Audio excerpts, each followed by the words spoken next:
I'm concerned that with these trends, upward mobility, which has always been a core part of the American dream, is in decline. Harvard economist Roz Chetty and his colleagues famously pointed out that Americans born in 1940 had a 90% chance of earning more at the age of 30 than their parents did at that same age, adjusted for inflation. But among Americans born in 1980, only about half out-earned their parents at age 30. It used to be that people who worked hard and played by the rules could be confident of getting ahead in America's economy. These days, that's just not a given anymore. Middle-class families are working so hard to try and get by. They're doing everything that anyone could ask of them, but life still feels precarious. They worry, will I get a raise this year? How much will childcare cost next month? Can I stay current on my student loan? Will I ever be able to afford to own a house? Can we put something away to help the kids pay for college? Will we ever be able to retire? I want to be clear. I'm an optimist.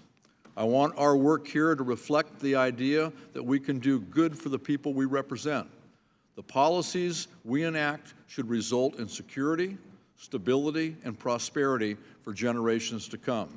To do our work, we need better insight into the financial situation of middle-class families, and that's what I hope to learn today. And with that, I'd like to recognize Ranking Member Mr. Smith of Nebraska.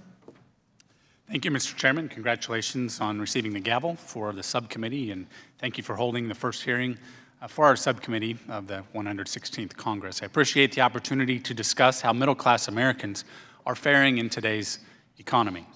A growing economy and the opportunity to keep more of what taxpayers earn are good for the middle class, and that is exactly what they are seeing under the Tax Cuts and Jobs Act. Our economy is growing at more than 3%. Wages are growing at nearly 4%. The state of our economy is strong. It has never been easier for an American who wants to take advantage of economic opportunity to get training, enter the workforce, or find a better job. Last year in the Human Resources Subcommittee, we held a series of hearings reviewing what more we could do to engage those not currently in the workforce. We found reconnecting gave workers not just an income, but also the dignity and pride of supporting their family and engaging in society. We also found employers need people as badly as people on the sidelines need that first step to get back toward opportunity. The message from employers in those hearings was clear. They desperately need workers to fill good jobs, so much so that they are willing to train folks themselves and pay them a competitive wage with good benefits to fill open positions, therefore reducing the need for student debt. The witnesses we heard from last year came from locations and industries all across the country. This was not a regional or industry-specific trend. I am particularly pleased we will be able to hear a message consistent with this trend from Mr. Berkebile here today. When I speak with employers throughout Nebraska's 3rd District, I hear frequently about need for workers to fill good jobs in manufacturing. And this message isn't confined to just traditional manufacturing either. Last year, when I visited MetalQuest, a company in Hebron, Nebraska, I had the opportunity to see their state-of-the-art automated manufacturing facility. During my visit, the head of manufacturing told me that despite the automated production process, the biggest impediment to growth was a lack of folks to fill open positions to operate and maintain the machinery in the facility. I also recently had the opportunity to visit the heavy equipment program at Central Community College in Hastings, Nebraska. I wanted to visit and see for myself the training programs taking place at the community college because I had been hearing from leaders in our state's construction industry how pleased they were to help create and support this program to address the ongoing needs to find workers. During my visit, I was impressed with the competitive cost, quality training, and the speed at which they get people trained to succeed in good jobs. Further proof you don't need an expensive 4-year degree to succeed in our economy.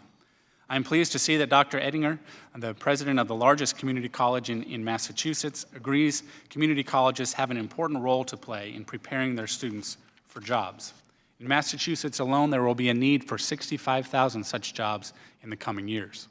Alongside the strong job market, tax reform is allowing middle-class Americans to keep more of their own money. As I mentioned in our hearing last week, under TCJA, A single mother with 2 children doesn't owe a nickel in federal income tax until she earns more than $53,000, and a typical family of 4 earning $75,000 will save $2,000 in taxes. The worst thing we could do for middle-class families is to take more of what they earn through tax increases. Raising Social Security taxes won't help a single mom get ahead either.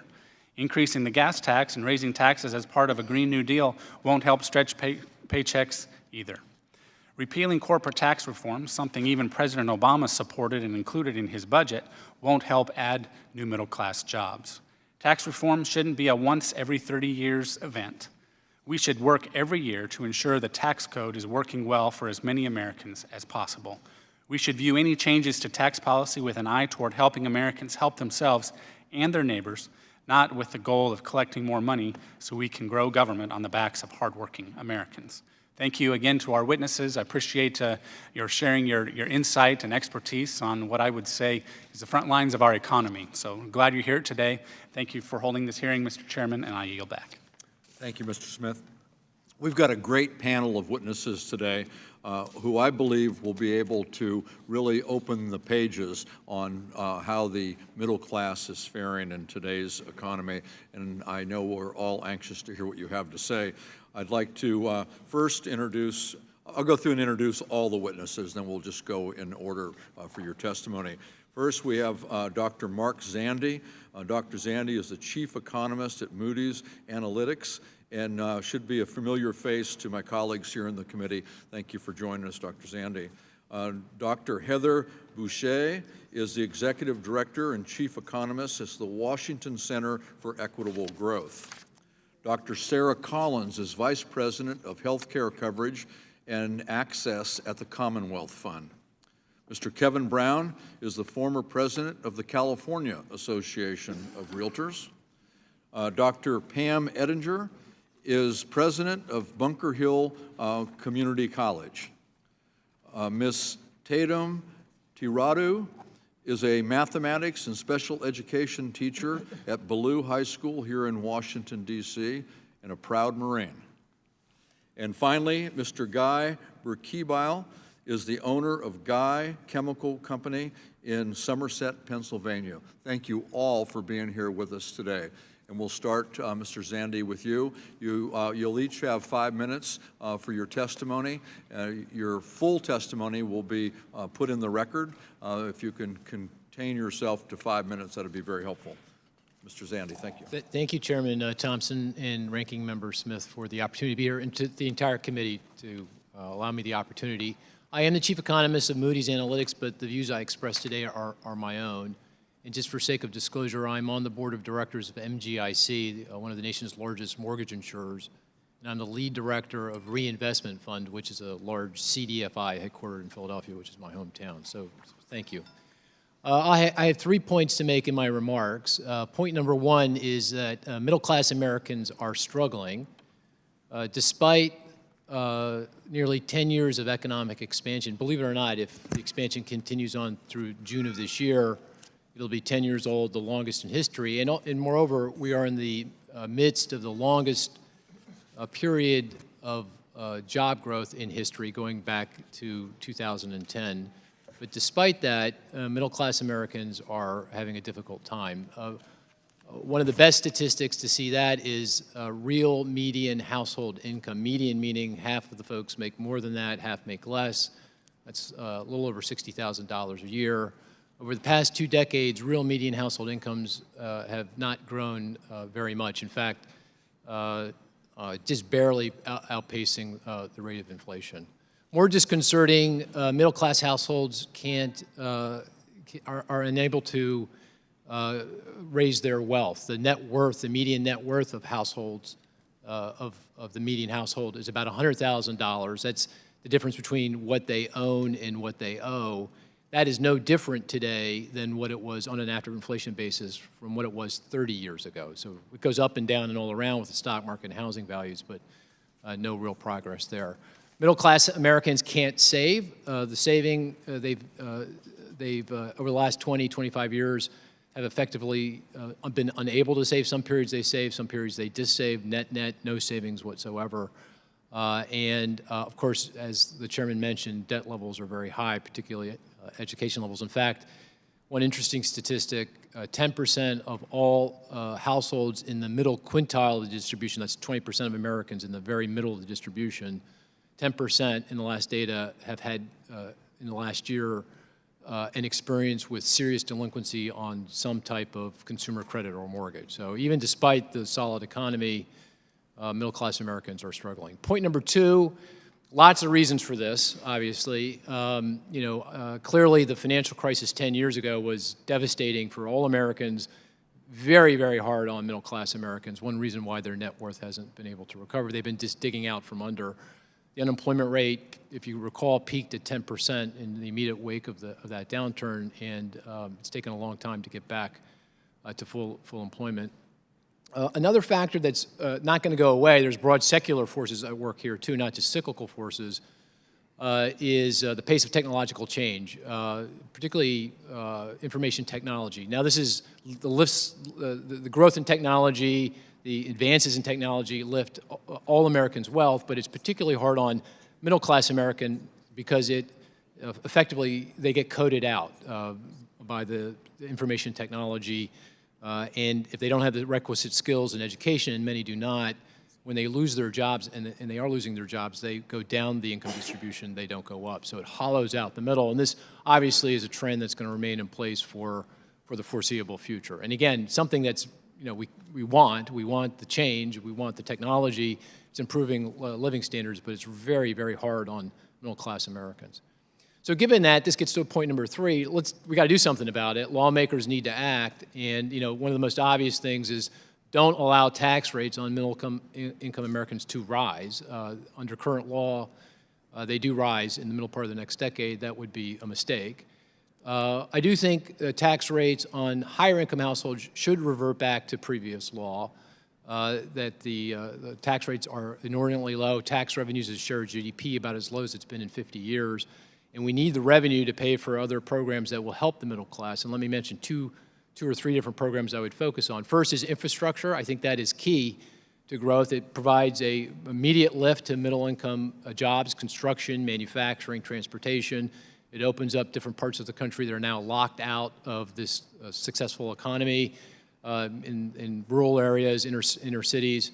Very important to invest in infrastructure. And I would also invest very heavily in childcare, early childhood education, and higher education. These are things that would support the middle class, but also lift the economy, get more people back to work, and that's precisely what the economy needs.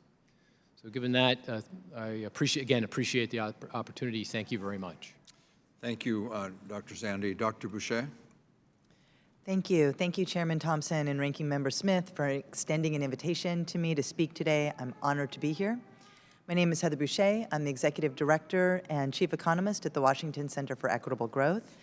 So I'm here today to talk about the state of the American middle class and evidence-backed ideas and policies that you as a subcommittee and as lawmakers can use to promote growth that is strong, stable, and broadly shared. That is also the focus of our center. So statistics that we use to measure the economy, like GDP and job numbers, have become less representative of what people across the United States and your constituents are feeling. There's a reason that the president's boasts of 4% growth ring hollow to many of those that you may meet at home. And as Chairman Thompson indicated in his opening remarks, headline GDP numbers don't tell us how that growth is distributed, just as headline jobs numbers don't tell us whether or not those are good jobs. The question of who gains from economic growth is a critical one to understand. Research from economists Thomas Piketty, Emmanuel Saez, and Gabriel Zuckman show that for the 117 million U.S. adults in the bottom half of the income distribution, economic growth has been nearly non-existent for a generation. Meanwhile, incomes at the top have tripled since 1980. As incomes have stagnated, the building blocks of a stable middle class living have steadily become more expensive. Healthcare, childcare, and education are a few of the fundamental but increasingly unaffordable pillars of the American dream. A median income family has to spend nearly 20%, that is about a fifth of their income, to cover childcare costs. The total cost to attend a four-year university has increased from $26,000 to more than $100,000 over the past 4 decades. The United States stands alone among rich countries in not providing workers with nationwide access to paid family and medical leave. Rising inequality and increasing barriers to a middle-class life are limiting economic mobility. Chairman Thompson told us about Raj Chetty's work that found a decline in upward mobility for people born in the 1980s versus the 1940s.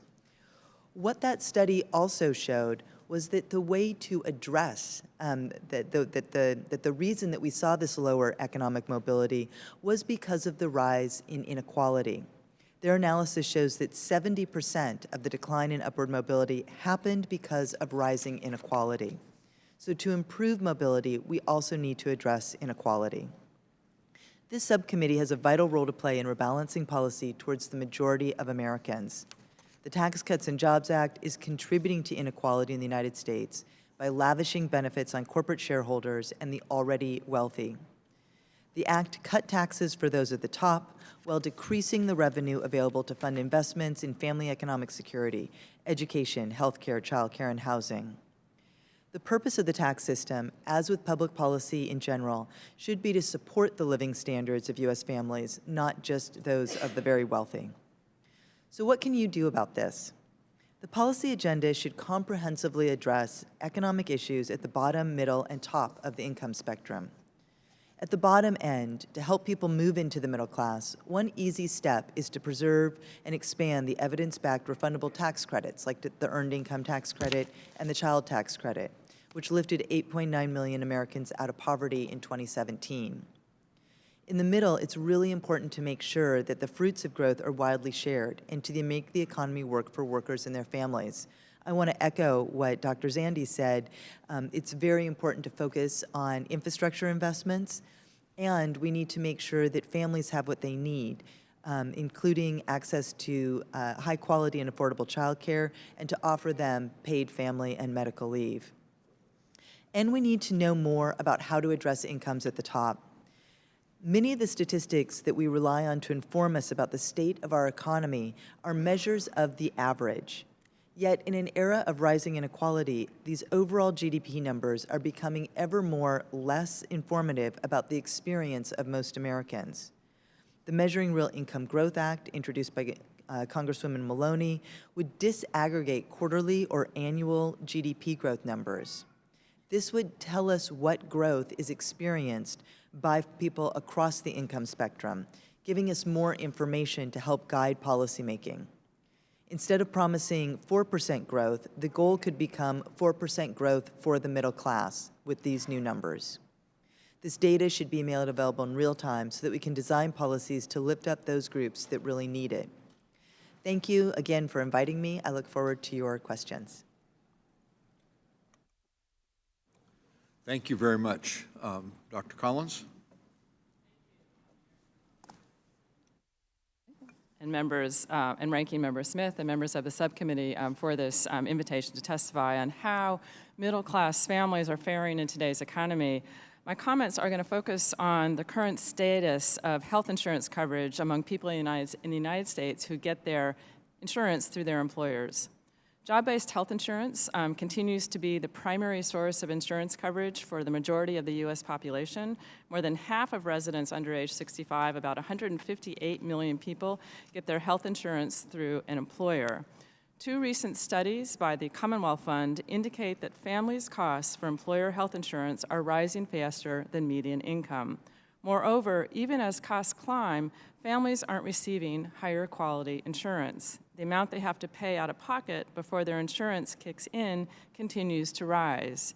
Consequently, our research indicates that a growing share of people with employer coverage have such high out-of-pocket costs and deductibles relative to their incomes that they can be considered underinsured.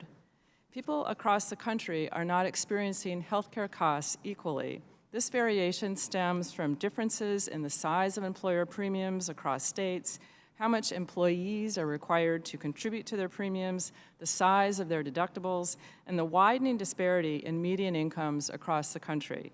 Families who could potentially spend the greatest amount of their incomes on premiums and deductibles are concentrated in the South. These high insurance costs have implications. People may decide to go without insurance if it competes with other living expenses like housing, food, and education.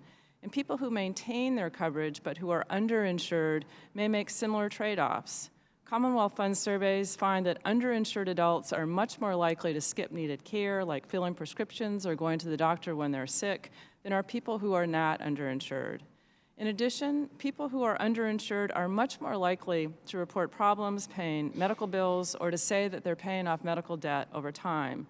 Accumulated medical debt affects other aspects of people's lives. Our survey research finds that many adults with medical bill problems have serious subsequent financial problems, such as depleting their savings, racking up credit card debt, or getting a lower credit rating. People with lower incomes are particularly affected, with about 1/3 reporting being unable to pay for basic necessities like food, heat, or their rent as a result of their bills. Take as an example Robert and Tiffany Cano of San Tan Valley, Arizona. The Canos were recently profiled by Kaiser Health News in its series on consumer medical bills. Both Robert and Tiffany work full-time and have a combined income of about $100,000 a year. At the time of the story, the Canos had a family health plan through Robert's job as a manager at a large chain retail store. They were spending $7,000 in premiums annually for a plan with a $3,000 deductible. The birth of their son and some subsequent health problems left them with $12,000 in medical debt.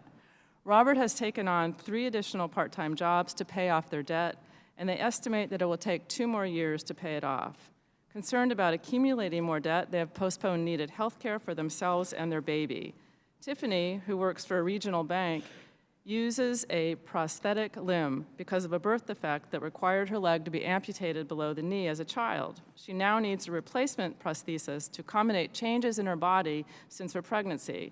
And although she has difficulty walking and suffers from blisters, she worries about whether they can afford their share of the cost of a replacement.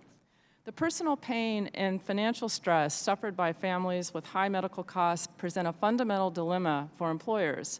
To the extent that they are designing benefits that shift more of their insurance costs to their employees, they are potentially undermining the productivity of their own workforces. More broadly, the growing number of underinsured people could have implications for the nation's economic health. Research indicates that human capital is key to a country's long-term growth.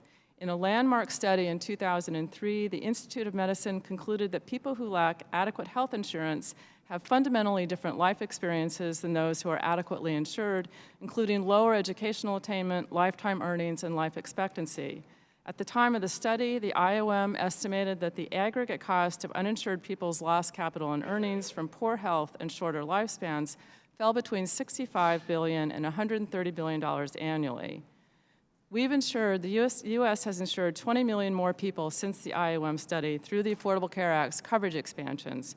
But with 28 million people still uninsured and an estimated 44 million people underinsured, the country continues to squander billions of dollars every year in people's lost capital and earnings. The subcommittee is to be commended for investigating this timely issue. Thank you.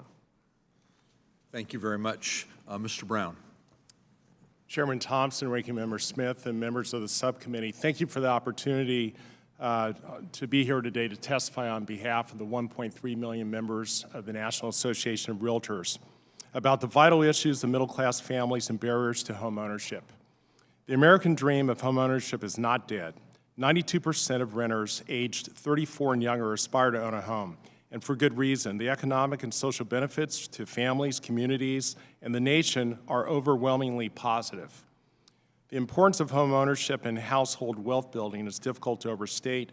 Based on Federal Reserve data, the typical homeowner's household net worth was 45 times the wealth of a renter in 2016.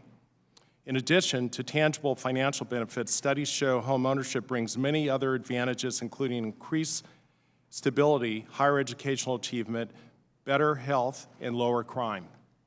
Federal policy has long recognized these benefits by including various provisions to encourage more home ownership. This has especially been true in our tax laws, at least until recently. However, barriers have long existed for many in the middle class to accomplish their goal of owning a home seems to be growing larger. Middle-class families face issues with affordability, high student debt, and a tax code that has become a lot less homeownership friendly. Unfortunately, these factors can be even worse in high housing cost areas such as many in my home state of California. Since 2012, home prices nationwide have increased by 44%, while wages have increased only 17%. Today, a median household can afford to buy 39% of homes listed for sale, while a year ago, the same household could afford to purchase 50% of homes listed. Lack of inventory of affordable homes is a big culprit. NAR produces a housing shortage tracker, which is an index comparing building permits to new jobs. Historically, the nationwide index has been one single home permit used for every 2 new jobs for an index of 2. Today, the index is 3. By some areas are far worse. 7 of the nation's top 10 inventory shortage areas are in California, ranging from the worst in San Jose, suffering an index of 13.6 to 8.1 for Thousand Oaks. Washington, D.C. has an index of 3.9. High student debt is also taking a toll, particularly on millennials, who are now the largest generation. 9 of 10 millennial renters want to own, but less than 5% plan to do so within a year. Most lack savings for a down payment, and high student debt is a major factor. The Tax Cut and Jobs Act is also playing a role, even though it is not yet widely recognized. The new law cut taxes significantly for most, but it also increased the after-tax costs of owning a home by directly cutting the mortgage interest and property tax deductions. These changes will mostly hurt those in high cost and high SALT areas. But it is the new law's stealthy indirect changes that are the most wide-reaching. By nearly doubling the standard deduction, the Act saps the incentive power of the mortgage interest and property tax deductions for all but a fraction of taxpayers, those who will still itemize. In 2017, almost a third of filers itemized, and it was often the purchase of one first home that brought the incentive power of these deductions to life. Starting in 2018, however, only 1 in 8 will itemize and thus find that owning a home makes a tax difference over renting. According to the Joint Committee on Taxation, the amount of most mortgage interest deductions in 2017 will drop by 62% in 2018, while state and local tax deductions claim will fall by 71%. The new tax law creates a barrier to middle-class home ownership everywhere because now the law rarely allows first-time home buyers to lower their tax burdens by making the purchase. Now, the great majority of these households won't have enough deductions to itemize, and now, for the first time since 1913, when the modern tax code was born, owning a home will be the tax equivalent of renting for most. These tax changes, combined with the significant challenges in the affordability, lack of adequate inventory, and rising student debt, mean that purchasing a home has become significantly more difficult for many middle-class families, and particularly those who live in high-cost areas. Thank you. Thank you. Dr. Ettinger. Chairman Thompson, Ranking Member Smith, and members of the subcommittee, thank you for the opportunity today to brief you on Bunker Hill Community College, the mission and challenges of our nation's community colleges, and the key role we play in educating and advancing the middle class. My name is Pam Ettinger, and I'm the college's president. Bunker Hill is the largest of 15 community colleges in Massachusetts and one of 1,100 community colleges across the country. Bunker Hill is a mid-sized institution in Metro Boston, but my sister colleges across the nation vary substantially in size, demographics, and geography.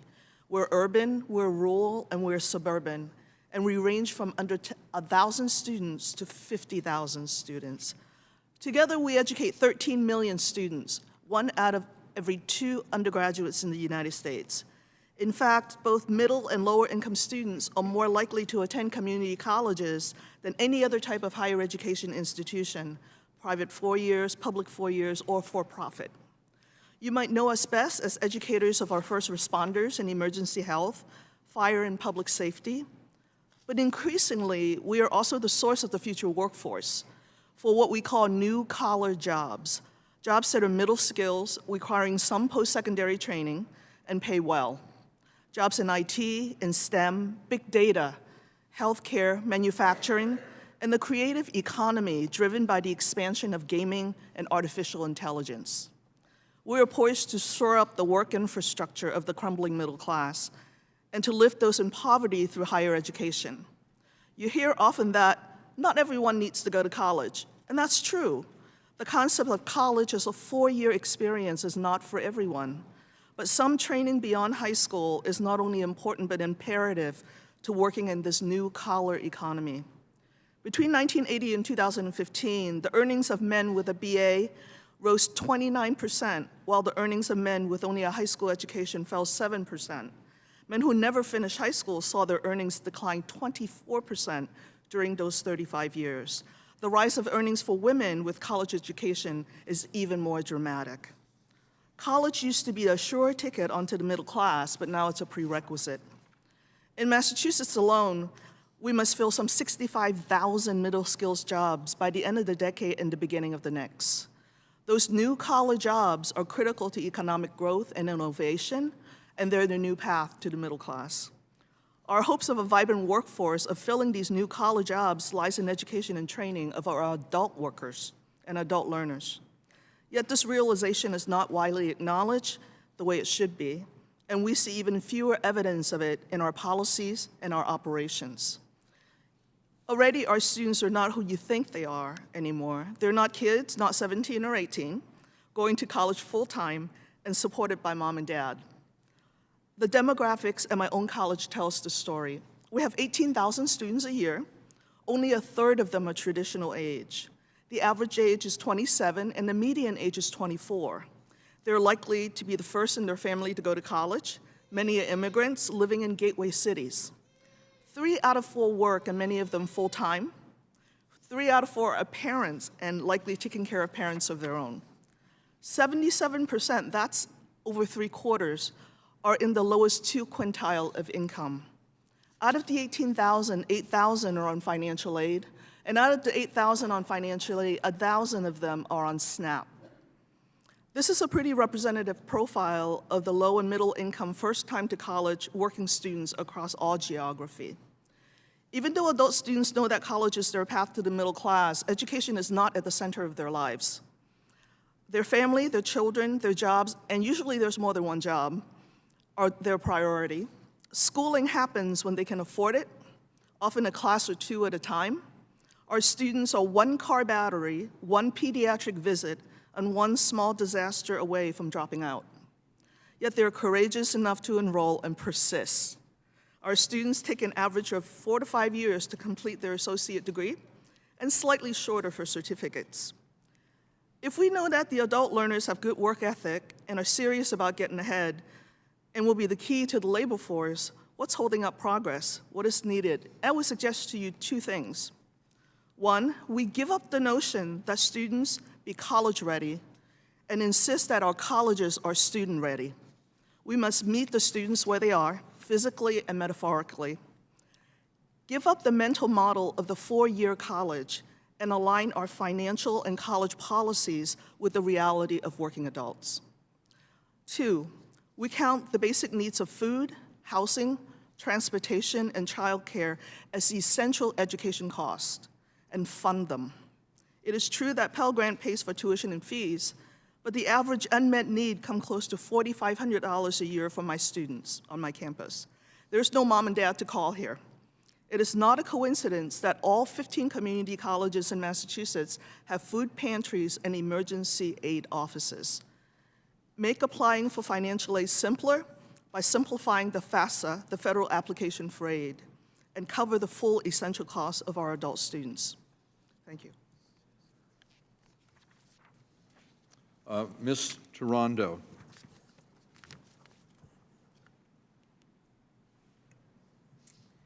Mr. Chairman and members of the committee, thank you for the opportunity to testify about how middle-class families are faring in today's economy. With my own personal story, I intend to illustrate to you that the middle class is barely making it.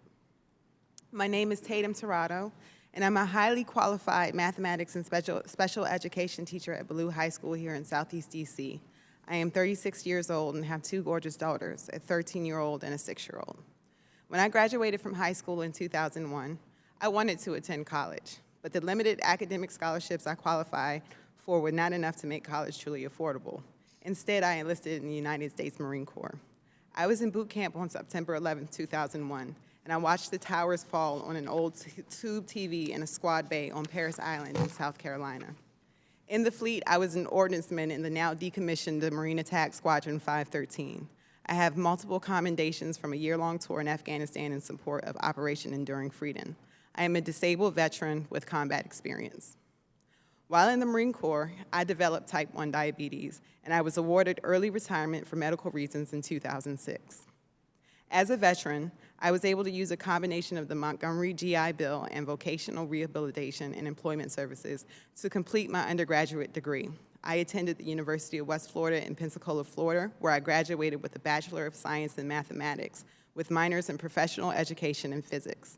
It was as an undergraduate student that I realized that I could teach by tutoring my peers and high school students, and that's exactly what I did. As a teacher in Pensacola, Florida, I earned $32,000 a year. This was in 2012. I taught in Escambia County for 5 years and did not get a pay raise the entire time, even as I was rated a highly effective teacher under Florida's teacher evaluation system. After taxes and deductions, my monthly paycheck was $2,000. Of that, $1,000 a month went to childcare expenses. Although I worked multiple side jobs, I could not afford to continue to live and work as a teacher so far from my childhood home. 2 years ago, I moved back to the DC area where I was born and raised to be closer to family who could help support me. I was specifically chosen to work at Ballou High School, where every student has a story and every teacher has a reason. My students, their parents, and I, we forged relationships based on common struggles, and we work together to generate positive outcomes. We understand that without each other, that none of us can be successful. Marines believe that once we are Marines, we are always Marines. To that end, I am always faithful. I intend to support my family and my school community in even greater ways, so I am in the process of earning a master's degree in educational leadership. My coursework is completed, and I am trying to find a way to complete the required internship hours, which I can't do while teaching, even though I need teaching to make a living. I'm a single mother with 2 children. I'm in graduate school, and like more than 1 million other Americans, I have type 1 diabetes. I am totally and irrevocably insulin dependent. I diligently take my medication, I eat a low-carb diet, and I exercise. But none of this is cheap. Under the health insurance offered by my employer, the cost of my chronic condition would be prohibitive. Fortunately for myself and my family, as a Marine Corps retiree, I have Tricare benefits. My salary as a TC teacher is definitely higher than my salary was in Florida, but so is the cost of living. I can't afford to buy a home in this area, not in the suburbs, and certainly not in the District of Columbia. At the moment, I rent an apartment in the suburbs that is about 600 square feet for myself and my two children. I have a huge amount of student debt from graduate school. I am living on a single teacher's income with a very expensive health condition and 2 gifted children. Their schools have officially labeled them gifted. These are not just the words of a proud mother. I wish that I could give them things like violin lessons or soccer, but I just can't afford it. My older daughter is in the 8th grade and scored an 1190 on the PSAT. I taught that PSAT prep class myself at a local community center as a volunteer. There were 20 other students in that class. If it weren't for me, PSAT preparation would have been financially inaccessible for them as well. I received no public assistance. I have gone over and beyond what you've asked of me. I've served my country. I graduated from college. I'm a dedicated teacher. I'm a loving family member. I've devoted my life to public service. I volunteer, teach, and tutor when I can, and yet here I am, struggling. How do I provide for my family or feel confident I am climbing the ladder to live the middle-class lifestyle when everything continues to get more expensive, but my salary doesn't go up? Thank you for allowing me to share my story with you, and I look forward to answering your questions. Thank you, and thank you for showing the courage to share that fantastic story. Mr. Burkebile. Please turn the microphone on. There, that better? Chairman Mike Thompson, Ranking Member Adrian Smith, and distinguished members of the subcommittee. I am Guy Berkebile, President and founder of Guy Chemical Company located in rural Somerset County, Pennsylvania. And I thank you for inviting me to speak about how the Tax Cuts and Job Acts have had a positive impact on my company and on my employees. At Guy Chemical, we are manufacturers. We manufacture primarily adhesives, silicone sealants, silicone grease, two-part epoxies, anaerobic adhesives that are used by mechanics for repairing your car, by homeowners for repairing their houses, by contractors for building a building. And these products are made here in the U.S., and they are shipped literally over the entire world. I started Guy Chemical in 1995 by taking the $80,000 in savings that I had. I took out a $70,000 development loan, and then I mortgaged my house, and I used the equity in my house as working capital for my business. And the start was a very rocky one. I went on to, I didn't have an employee for 8 months. I lost money for 2.5 years. I did not draw a salary from my business for the first 5 years of the existence of Guy Chemical, because making my payroll and the survival of my business was always more important than how much money I put in my pocket at any given time. Over the first 15 years after I started Guy Chemical, I mortgaged my house a total of 7 times to finance the growth of my business. Today, I have over 160 employees in production facilities located in Somerset, Pennsylvania, and Bethel, Vermont. The company is doing well. And whenever you have a manufacturing company like Guy Chemical in your community, you have a real asset, because as a manufacturing company, we employ everyone. We employ engineers, chemists, skilled laborers, unskilled laborers, business managers, and accountants. So virtually everybody has an opportunity to be employed at a company like Guy Chemical. I'm an S corporation. I was paying a tax rate of 39.6% at the federal level. When you add on my state taxes and my local taxes, I was paying a tax rate of nearly 50%. So nearly 50 cents for every dollar I made in profit went back to the government in the form of taxes. Then in 2017, along came the Tax Cuts and Jobs Act. And this enabled me to keep more money in my company, and I used that money wisely. We have invested it in new plant and equipment. We have a new lab we built that's 5 times larger than our old lab. We have new mixing equipment. We have new production equipment. I've also invested it in my employees in the form of a higher salary and bigger bonuses. And I have some of these employees and their families. The children that you hear in the background have come with me today as a member of one of my employees' families. Donnie Ziegler is a new employee. We added 29 new jobs, and as a result of the tax cuts, we saw unprecedented demand, and our sales in 2018 were up approximately $9 million. So Donnie was one of the beneficiaries of a new position at Guy Chemical. He is paying down his credit card debt that he incurred while looking for a job. George Tamugiaga is a immigrant from Romania. He and his wife Amber got married this past summer. They were able to pay for a bigger wedding. They're paying down student debt, and they are now looking for a house to purchase because they are now more financially secure. It is evident that the Tax Cuts Act not only had a big impact on Guy Chemical, but also on other businesses and also on our employees.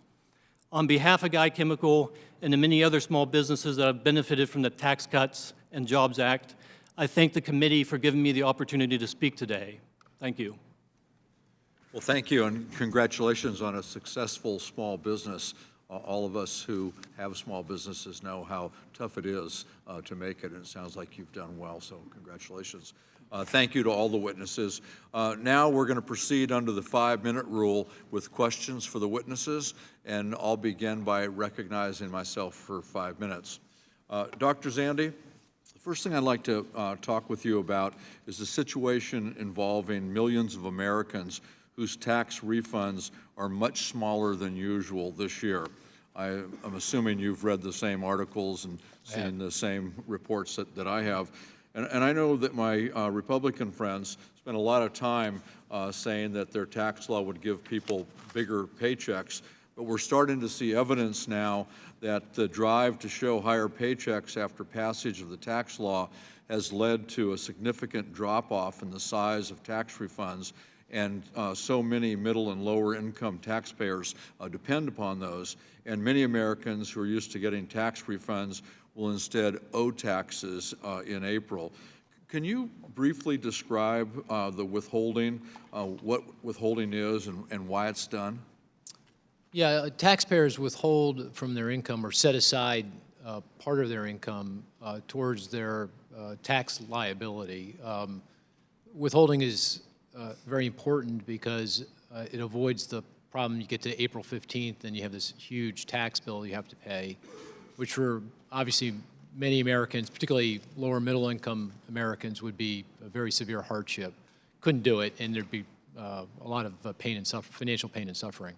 So this is a way to effectively have taxpayers save along the way so that when they get up to April 15th, they don't have a large tax bill. And in many cases, as you point out, they have a refund. I believe the last year before this tax legislation took effect, roughly 70 million taxpayers out of 160 million roughly had tax refunds, and the average tax refund was a couple $1,000s. So far this year, and it's still early days, I mean, the tax refunding is just now kicking into gear. It does appear that the refunds are meaningfully smaller, somewhere between 5 as much as 10% lower than last year. So that's $150, $200. And some folks won't have any refunds, and as you pointed out, some will actually pay this year. They won't get a refund. And this is a big surprise, you know, obviously, and no one planned for it. Thus, you can hear angst everywhere across the country. And this is, you know, if this continues on as it has over the last few weeks, you know, over the next 2 months, we're going to have a lot of people that are going to really struggle here. Thank you. So it helps them avoid a big lump sum payment. It's kind of a forced savings. But I'm also hearing from a lot of my constituents in the business community that it's also acts as a bonus for people who then take that money and spend, and the multiplier effect ripples through the community and helps, and that ripple may not be there this year. And to be clear, that Treasury Department has the authority to determine how withholding is calculated. And can a worker's take-home pay be manipulated through those withholding rules? Yeah, so excellent point about the bonus. I mean, people treat it like, you know, this is a one-time bonus, and if they're not going to get it, then retailers are already feeling it. We've all been there. Yeah, we've all been there. I mean, and retailers count on that, and if they don't get this money, then the retail sector is going. And actually, the retailing data is now coming in very weak. There may be other reasons going on, but this feels like it's one of the reasons that's happening. And yes, Treasury has a big part. The way they implement the tax law change has contributed significantly to this shortfall in refunding that we're experiencing right now. So, in an effort to really juice things up this time last year, you know, because everyone got, you know, kind of a big tax cut, and to really juice things up, the way they set it up, now we're paying the price. On the other side of this, refund checks are a lot smaller, or again, people are not getting refunds at all. So yes, the Treasury, the way they implemented this is a big contributing factor here. So the withholding manipulation has really done damage to about 4.5 million taxpayers who now find themselves owing the IRS. Yeah, so 70 million people got refunds, so this year looks like it's going to come in around 65, 66 million. And then, of course, all the 65, 66 million get refunds will be, many of them will be smaller than otherwise would be the case. So that's way out of the normal for this to happen. Actually, in recent years, the refunding has increased year by year by year. Now, it's been, The manipulation is what I'm talking about. yeah, oh, that's Out of the ordinary and never happened. I mean, only callous now. Yeah, move on the part Exactly. of somebody. So, thank you for that. And one other thing, Dr. Zandi, President Trump and my Republican colleagues spent about $2.3 trillion on deficit finance tax cut as their marquee accomplishment under the tax cut bill. And that money was borrowed. That was money that we didn't have. So it was a windfall for folks who were already wealthy, and it did little for the rest of the country. That's pretty much what the numbers look like today. If you had the ability to write that big tax bill last year, would it have looked anything like this? No, I mean, this is deficit financed, as you point out. I mean, the Congressional Budget Office, the nonpartisan folks that, and the Joint Committee on Taxation that look at this, nonpartisan, clearly came out and said this is going to add significantly to budget deficits, and it has. And we're on track to have $1 trillion budget deficit, if not this fiscal year, certainly next fiscal year. And a lot goes to the deficits. And, I'm a fan of lower corporate tax rates. I thought the 35% top marginal rate was too high, and President Obama did propose to put it down to 28, and I think that was very reasonable, but it has to be paid for. We have to figure out a way to pay for it. Otherwise, the benefit of the lower corporate tax rate to businesses who invest, like Guy Chemical, that's offset by the fact that interest rates are going to be higher because we have to borrow all this money going in the future. So it has no net benefit to the economy, but we ended up with this much larger budget deficit and higher debt load. So if I were king for the day, I would have gone down the path of trying to make our businesses more cost competitive and address those concerns that we had. But I would have not lowered it nearly as much, and I would have paid for it through other tax revenue. And I certainly wouldn't have gone down the path of much lower tax rates for high-income households, both on income, capital gains, estate taxes, because that provides no long-term benefit and adds significantly to the budget deficits. And just final point, tax revenue as a share of GDP today is as low as it's been in 50 years, and it's falling. The idea that this tax cut was going to juice up growth and it was going to pay for itself and then some, absolutely not the case. Tax revenues are falling, and that's because of the tax cut. And much of the individual benefit that Mr. Burkebile mentioned goes away. Yeah, I mean, absolutely. I mean, someone's got to pay for Those the, corporate tax cuts that you talked about remain, and the other the individual tax cuts go away. Sunset. Yeah, correct. right. Okay. Thank you very much. I'd now like to recognize Ranking Member Congressman Smith. I will reserve and come back. And I'll recognize Mr. Rice from South Carolina. Thank you, Mr. Chairman, and thank you for having this hearing on the effect of the middle class on the Tax Cuts and Jobs Act. I wanted to just kind of go through some statistics. I'm sorry, y'all, I'm a CPA, and statistics are just exciting as hell to me. So just a few things that have happened in the last 2 years since the president was elected and since the Tax Cuts and Jobs Act became law. Only 2 years ago, we were being told by the media that we would never see sustained growth over 2% in GDP. Over the last 6 quarters, GDP has averaged over 3%, surprise, surprise, double the last 6 quarters under the Obama administration. We have 157 million people employed in the country, the highest in history, 6.9 million available jobs. The unemployment rate is at a 20-year low. Since last March, we've had each month more job openings than people unemployed. All-time lows in African-American unemployment, all-time lows in Hispanic unemployment. Unemployment for women is at a 65-year low. Unemployment for teenagers is at a 50-year low.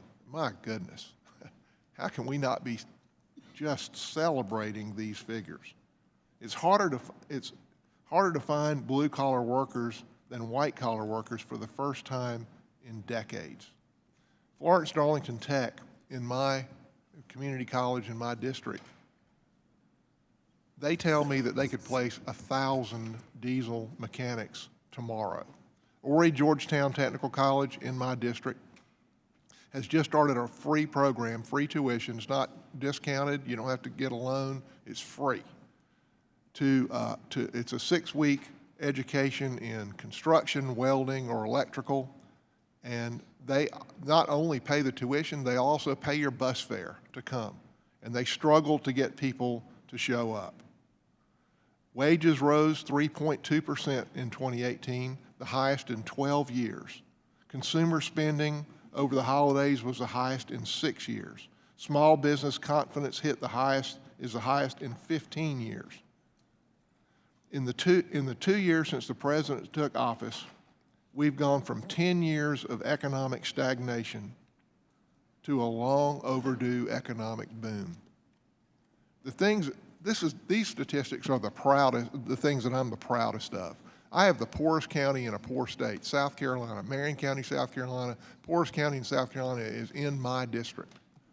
In January of 2017, when President Obama left office and President Trump took office, the unemployment rate in Marion County, South Carolina, which is 57% African American, was 9.3%.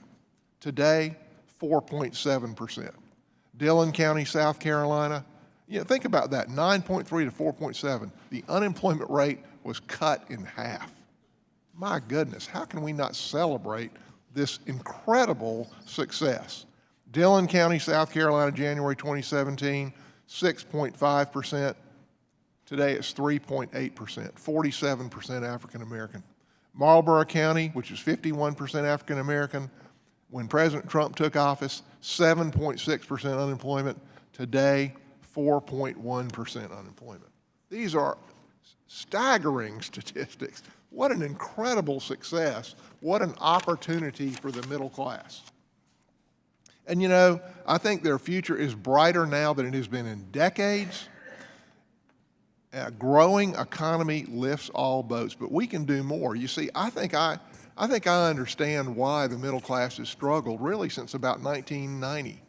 It's because, the last time we did tax reform was 1986, and I don't think that's coincidence.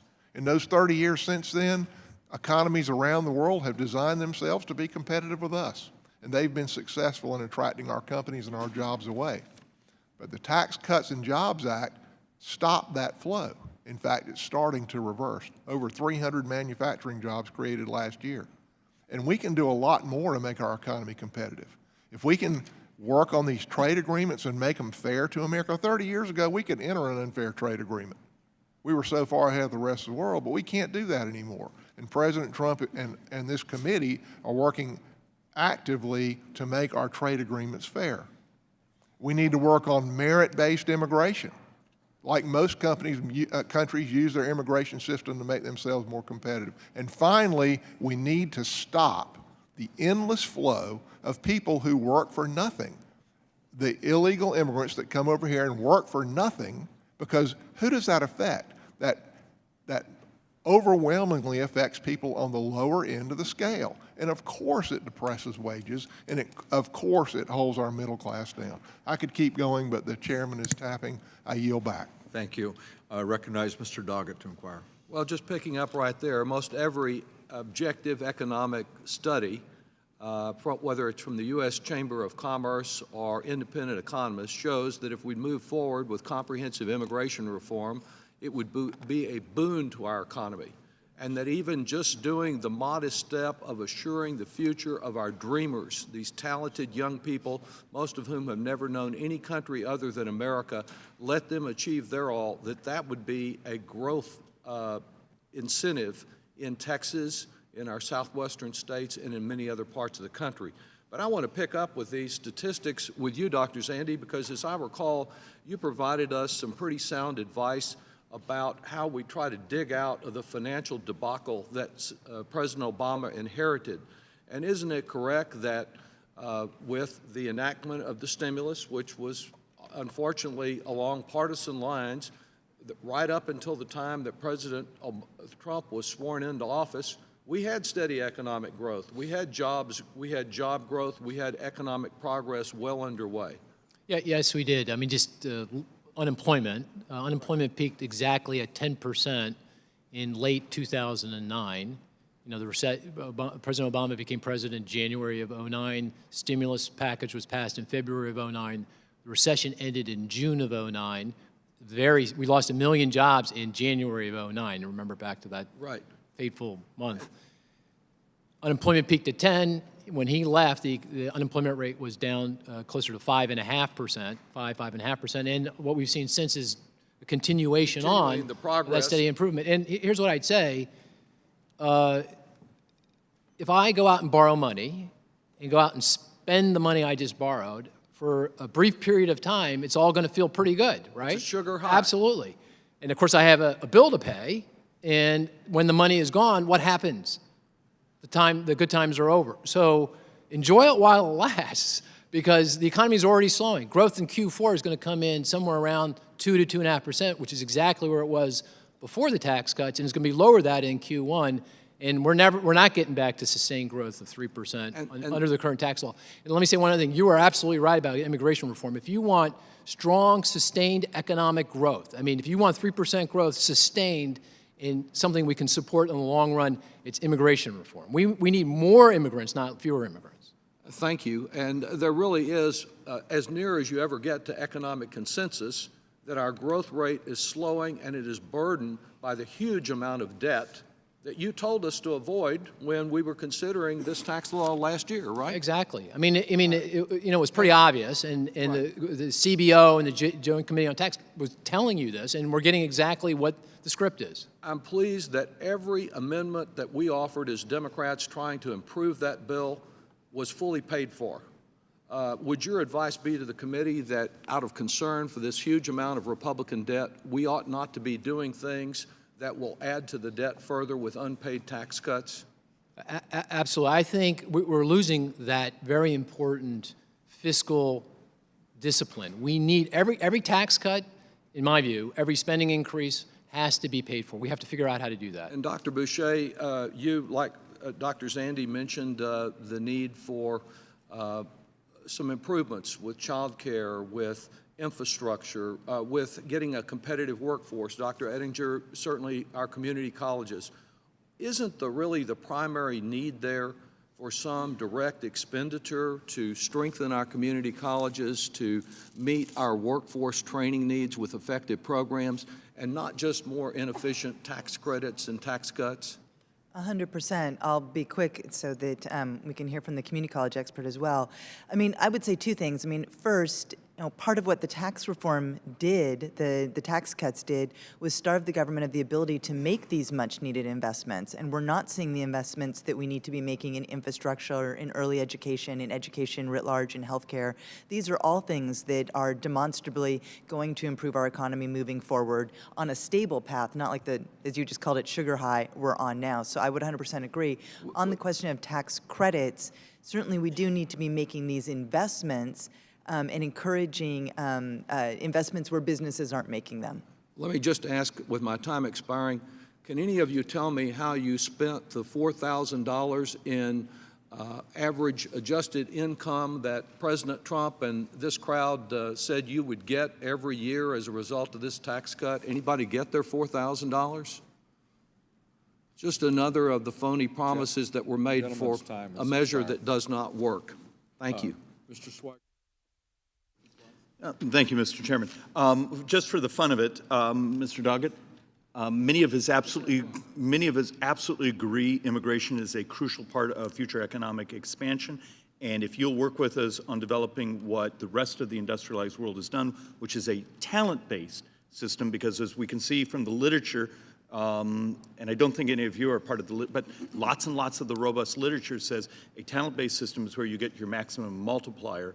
In our current system, it's often a second generation to third generation before you get the multipliers. So we agree, we just have to actually make the designs work, because we have a demographic crisis coming at us. And if we don't start to deal with, I've been heartbroken with some of the, forgive me, some of the partisan math, because you all know it's more complicated. We need a multi-level approach. It's got to be immigration. It's also got to be incentives for maximum economic expansion. It's got to be incentives for workforce participation, radical adoption of technology in healthcare, so we stop having this crazy debate of who gets to pay, but lowering the price. And then we are going to have the most difficult discussion, and that is the redesign of our earned entitlement state. Doctor, and forgive me, don't want to mispronounce your name, Edinger? You actually said many things that I think, A, we all agree on, but I find very optimistic. But there is a frustration here. For many of us, being from Arizona, we've seen some amazing data in the U6, if you get down to the U6 cross steps, that individuals without a high school education, that we would have discussions in this room just a couple years ago that they were part of the permanent underclass in this society, are actually going to community colleges, getting those certificates. It may be welding, it may be something else. And because of the impressive job creation out there, we're seeing some upward mobility of entire quartiles that the really smart people had written off in the previous decades. And if we're going to have an intellectually honest, there needs to be sort of joy and optimism, but also a focus on these quartiles and the velocity of movement into higher quartiles. What do you do in your system to make it affordable, to encourage someone to do those certificates, and what sorts of partnerships are you setting up with the employers that are so short of employees? So we always try to put the funds in the hands of. No, you're fine. I'm trying to get her to put a slide up. We always try to encourage folks to put the funding and put the dollars in the hands of the students, because they best know how housing, food, and all of the wraparound support would work. When students finish with us, they hop two quintiles in income. It is demonstrable. It is what you saw in Say Arizona. that last part again. So when they finish and get their certificate, you're actually tracking that they're not going to next, they're literally doubling up on. They literally double up. Their velocity. And what we do with the employers is that we bring them to the table and say, help us co-educate our students. Do not just count on the state or the federal government funding everything. Be our financial partner, and then tell us what the competencies are that we need in order to create those jobs. Mr. Chairman, considering this committee is about our middle class, and we all know there's sometimes constantly moving definitions of what is the middle class. Is the middle class in California with a high-cost state, or Massachusetts or Connecticut different than Arizona? But I have a great concern that we are pricing out much of our middle classes as, is it Trujillo? Tirado, that's actually, so elegantly said and so emotionally said, is she's being priced out of the middle class. If you look at this slide, and I'll be happy to pass it around, but this is easier than me standing there with one of those boards. If you actually take a look at the last, okay, but if you functionally look at the last 20 years, the areas that have exploded in costs are those areas that are our fault. It's this elected body that touches hospital services, college tuition, medical care. We have distorted those markets. But take a look, if you see the blue lines, the other areas that have actually crashed in consumer purchasing power. They're those that have the lightest touch from this institution. We're going to have to sort of think through, how do we reach out in healthcare and use technology, availability, and those things, instead of what you're seeing the very top of the chart as hospital services, which our reimbursement mechanisms have created absolute distortions. Last thing, just Mr. Brown, for much of my life, I was a realtor for a decade. I was a leader in RAPAC. You spoke to doubling the deduction as being difficulty. Do you owe her an apology as she's trying to survive as a renter, needing that deduction? Okay, gentleman's time has expired. Mr. Larson. Thank you, Mr. Chairman, and let me start by commending the excellent witnesses that we have, especially Ms. Tirado and Mr. Berkebile, who I would also note as an Iron Man, and based on your testimony, Ms. Tirado, you are an Iron Woman and who deserves enormous credit. Let me also commend Chairman Thompson and Mr. Neal. The difference I think that we're noticing this year is that we've returned to regular order. Now, what do we mean by that? What we mean is that we're actually going to have hearings. We're actually going to have substantive discussion where we can exchange ideas and views on both sides. Our colleagues on the other side have a lot of good ideas. It would have been great if we had public forums and hearings on the tax proposal that we're now dealing with, because with everything, there's always unintended consequences. The goal of Mr. Neal and Mr. Thompson is to make sure that through expert witnesses, we have an opportunity to hear the rest of the story. And so I commend all of you for giving us your various points of view. Chief among my concerns in a return to regular order is that this tax cut, as we heard in testimony, has fallen unevenly. Not only unevenly, but if you're from the state of Connecticut and you have to deal with, say, the state and local tax and you can no longer deduct, you find yourself in a situation where 750,000 people in my state itemize deductions. The average deduction is $19,000. But without any public hearings or forums or anything, we concluded, we meaning the body, that we would cap this, our colleagues on the other side, at $10,000. Average in Connecticut is 19. 10,000 was the cap. So now, when it comes to paying the fiddler this April, not only are people going to see an increase, and this is my question for you, Dr. Zandi, a person who previously used to deduct $19,000 and now is capped at $10,000, are they in fact subsidizing the tax cuts and the corporate rate? And as you pointed out, President Obama had a tax rate of 28% and 25% for manufacturers, I believe.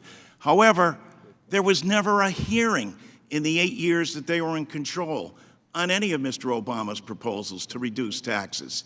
Only behind closed doors and without a hearing did we get the tax bill, and therefore these uneven results that we're experiencing now. Our citizens of Connecticut and frankly a number of states across this country, because of this tax bill, subsidizing the tax cuts of the very wealthy. I think you're right. I think the tax legislation has raised tax liabilities for many people in the Northeast Corridor, so from Boston through Connecticut, New York, down through Philadelphia, Baltimore, and D.C., parts of Florida, and on the West Coast, particularly around California, around Chicago as well. These are areas of the country where the SALT deduction was very important, and you take that away or reduce its value, it's a significant financial hit to those households. In many cases, they're now doing their tax returns, and they're going to find, that their tax liability is much higher than last year. And it's having implications, significant adjustments. So you go look across the housing market and take a look at house prices in these different parts of the country, and they're now weak, going flat, and in some cases actually declining as these markets adjust to the fact that, these tax preferences that were in the code before are no longer there. So it is a very significant adjustment, particularly to, folks in Connecticut, hitting. Mr. Brown, are you finding that in California also, the impact of the lack of the ability to deduct state and local taxes? Very much so. We have a huge supply and demand imbalance in California and extremely high prices. We also have a very robust and large economy, and housing prices are very high. So if people can't write off those taxes, it takes the incentive away to buy a house. First time, we strongly believe that entering the housing market is a way to enter the middle class. It's a way to climb the economic ladder. And so people that are struggling to buy that first house, they have, a lot of barriers. They have healthcare costs. They have the competition factor in California, high prices, and it's hard to get in. So the incentive, there has to be an economic benefit for somebody that's in that position. The economic benefit are the incentives that was taken away under the Tax Cuts and Jobs Act. You bet. Thank you very much. Because of the numbers on the committee, we're going to move to a 2-to-1 ratio, as has been done always on this committee. And I'll recognize Ms. Sanchez. Thank you, Mr. Chairman, and thank you to all of our witnesses for being here today.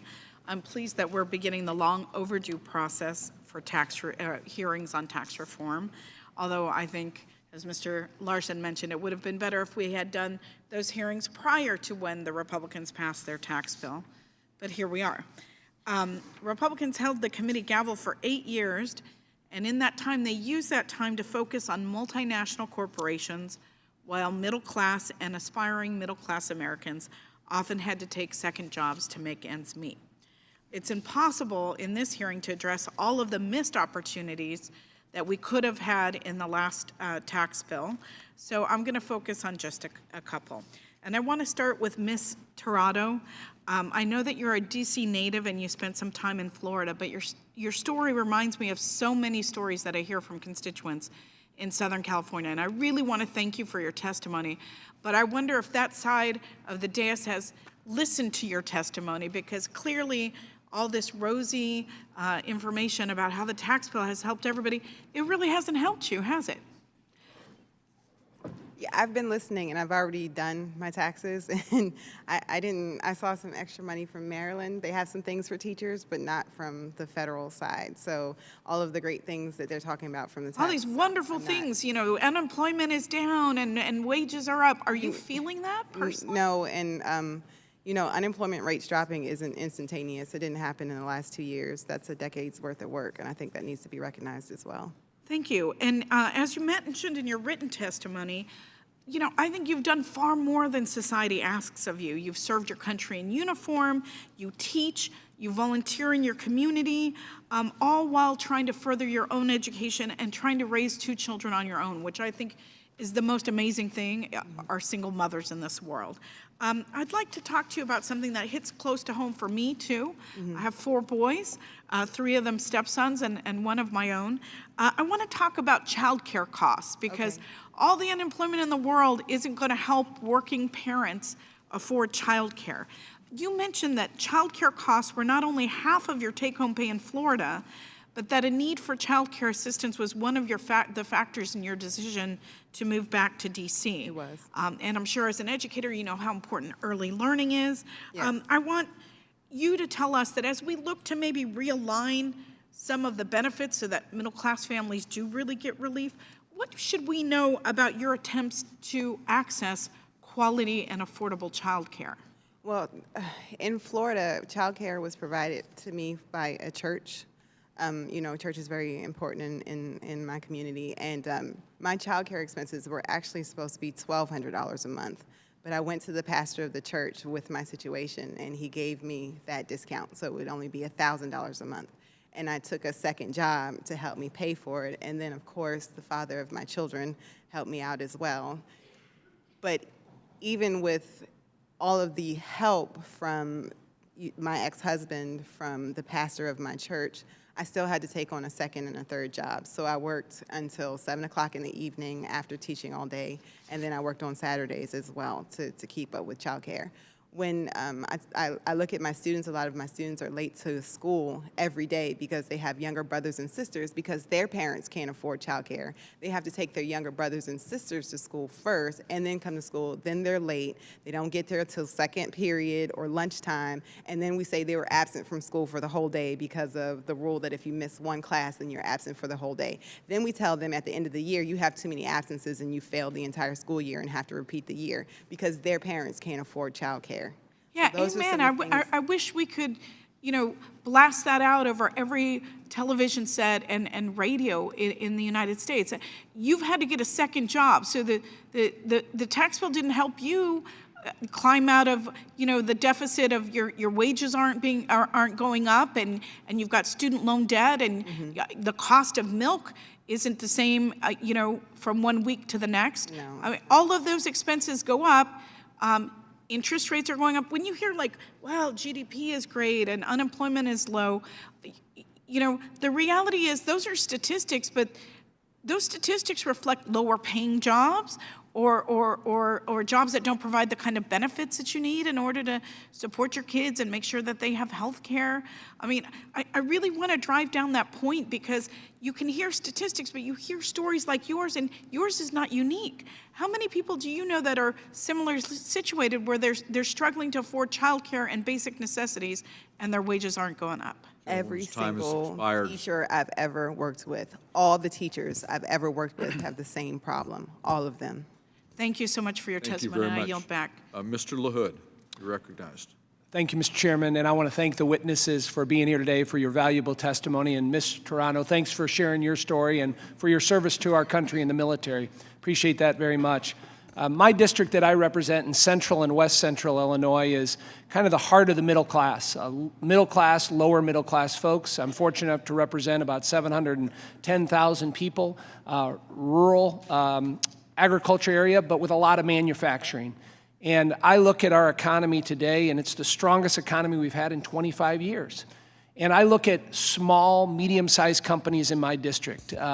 And going back 10 years and looking at how devastated our manufacturing was, our job markets, and I look at the statistics today. I mean, the number one issue that I hear in my district as I traveled around, and Dr. Edinger, you touched on it, we can't find enough workers.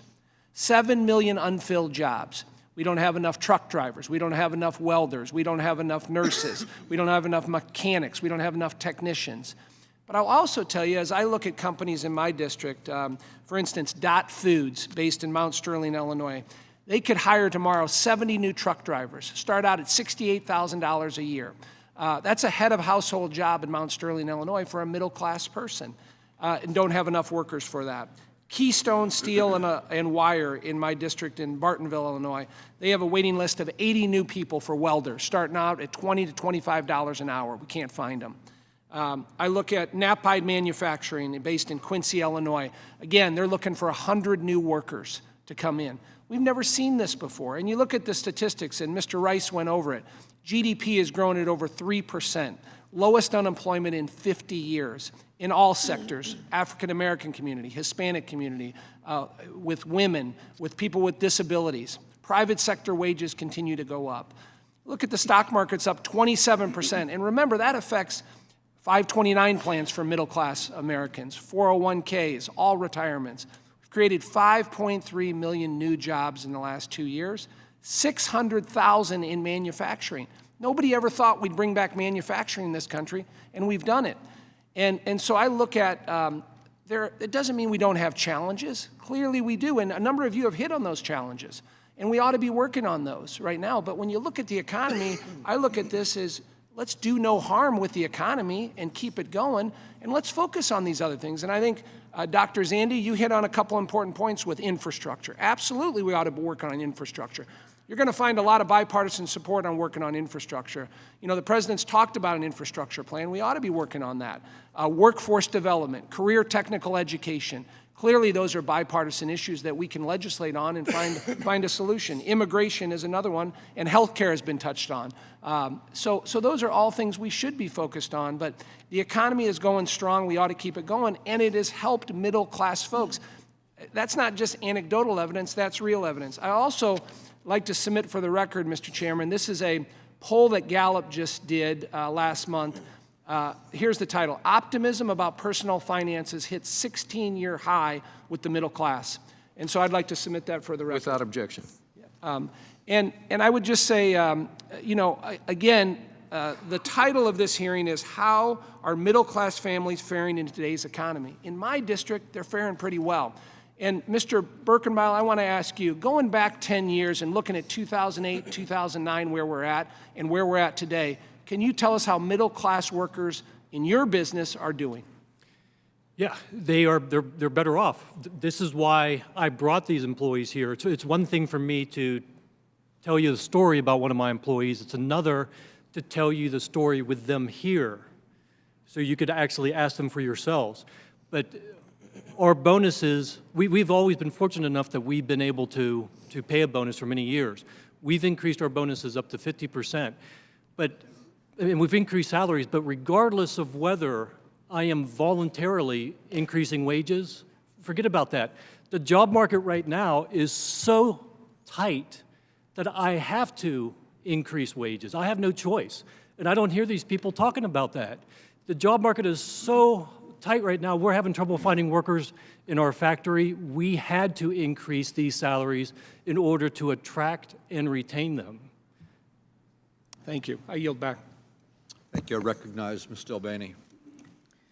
Thank you, Mr. Chairman, and thank you so much for holding today's hearing, because I think that this Congress needs to consider how our actions are lifting up the middle class, and today's an important step to getting back to doing that. My colleagues on the other side of the aisle talk a lot about all that we need to do. They had the gavel for 8 years, and they spent all this money, created this huge debt, and this is work that we should have been doing a long time ago in terms of investing in infrastructure and investing in human capital. I want to focus on an issue that's particularly front of mind for many of my constituents, and that's affordable housing. Every financial planner will tell you that people should spend no more than 30% of their after-tax income on housing. Unfortunately, over 235,000 people in my state of Washington, or 11 million nationwide, so roughly 1 out of 4, spend over 50% of their monthly income on rent, leaving too little for necessary expenses like transportation or food, medical bills, or saving for retirement. And in Washington State, a minimum wage worker has to work 78 hours a week in order to afford a modest one-bedroom apartment. Data from the NHP Foundation suggests that underemployed and strapped with debilitating debt millennials, aged 22 to 37, are renting at a greater number and for much longer than previous generations. This will have a variety of consequences, the most obvious of which is the longer someone puts off buying a home, the longer they delay their ability to build equity and pay down other debt.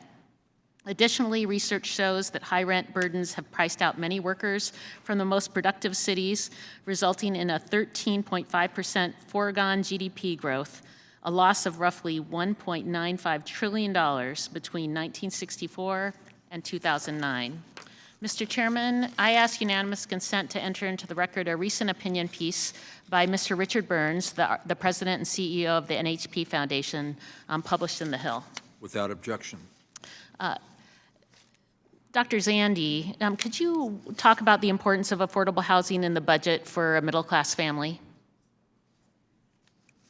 It's obviously the largest expense for most families, middle-class families. And as you pointed out, 30% of income, that's kind of the threshold beyond which very difficult to manage for any household. And many households are being forced into that position because we have an affordable housing crisis. By my estimate, we have a shortfall in new housing construction of about 2 million units. For context, in 2018, we put up 1.3 million homes. This shortage is becoming even more severe as we go along here. The gap between supply and demand is very large.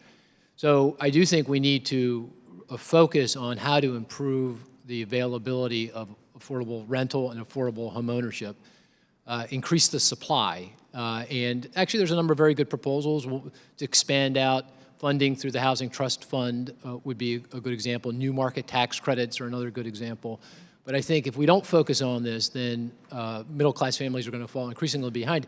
And it's a problem for the job market, right? One of the reasons why we have labor shortages in many communities, particularly in cities, is because people can't afford to live anywhere close to where the jobs are. Like you know that if you live in California, here on the East Coast, you're pushed way out and there's no way to pay for the commute costs. So if we want to address this shortage of workers, which is, I agree, severe and we need to address it, immigration is one way to do it, but this affordable housing crisis, we have to address it, otherwise we're not going to be able to create those jobs. And if you have to live further out, you've got greater transportation costs, and that impacts childcare. Childcare costs, to be there the whole for your shooting family. match. Absolutely.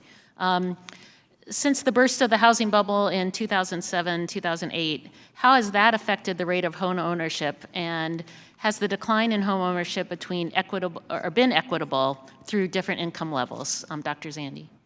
Home ownership declined. It peaked in 2004 at 67% of households. We're now down to 64.5%. we're off bottom. You know, the economy has improved, unemployment has declined, so we've seen an improvement. But, you know, we're back to where we were 20, 25 years ago in terms of home ownership. And obviously, the lower your income level, I mean, high-income households, home ownership is very, very high. It's a choice not to be a homeowner. You move down into the middle-income groups and lower-income groups, then home ownership falls significantly and is, you know, well below 50%. And, you know, one of the other issues is because of the affordable housing crisis, and we haven't put in enough homes, house prices and rents have risen very rapidly for affordable rental, affordable home ownership. People can't afford it, and given the tight mortgage credit standards, they've not been able to get a mortgage either. So all these things are conflating and keeping the home ownership rate down. And, you know, if we don't change something, that's the home ownership rate is not going to rise. It's going to stay exactly where it is. Thank you, and I yield back, Mr. Chairman. Ms. Moore, you're recognized for 5 minutes to inquire. Thank you so much, Mr. Chairman, and let me join the entire group in welcoming our panelists and thanking them for their time here today. My good friend and my good colleague, Mr. LaHood, waxed on about the health of the economy. It's growing faster than ever. GDP is great. Unemployment is at an all-time low. African Americans are doing well. Hispanics are doing well. Wages are rising at the fastest pace in 10 years. Blah, blah, blah. 90% of all taxpayers over all income categories received a tax cut under the Tax Cut and Jobs Act, and so on and so forth. So there seems to be kind of a disconnect between this recitation of things and what testimony we've heard here today. In particular, Dr. Zandi, you talked about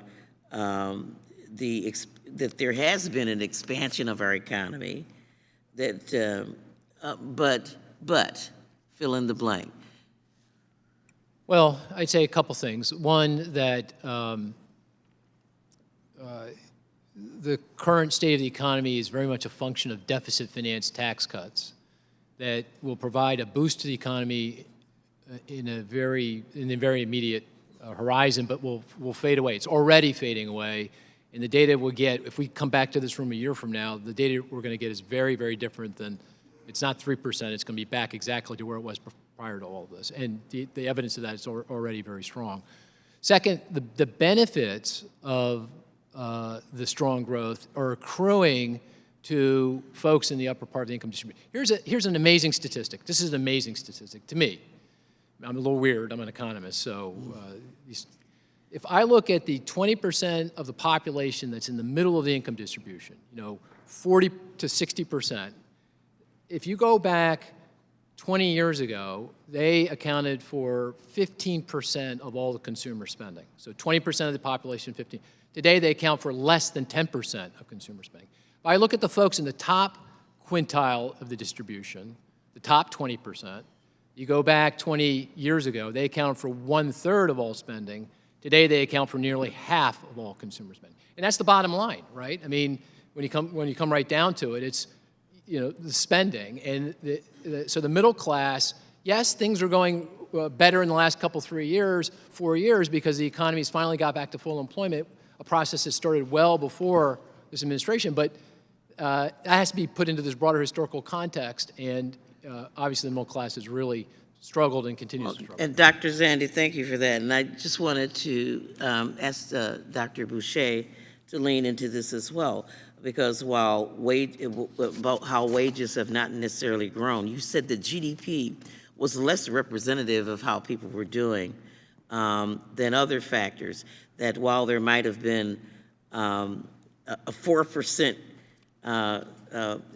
there might be 4% growth. When you start subtracting it for the inflationary costs of childcare, healthcare, housing costs, other things, that's a negative number. You even said that the average childcare was $1,230 a month.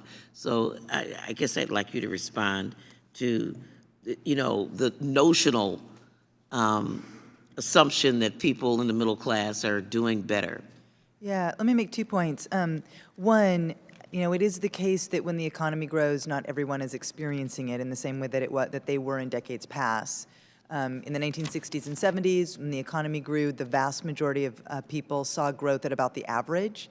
And today, only those in the top 90% see growth that is at or above the average, looking over the past 20 to 30 years. So that's a real significant difference in whether or not a rising tide lifts all boats. I don't think we can say that anymore. The data shows that when the economy grows, it is disproportionately at the top.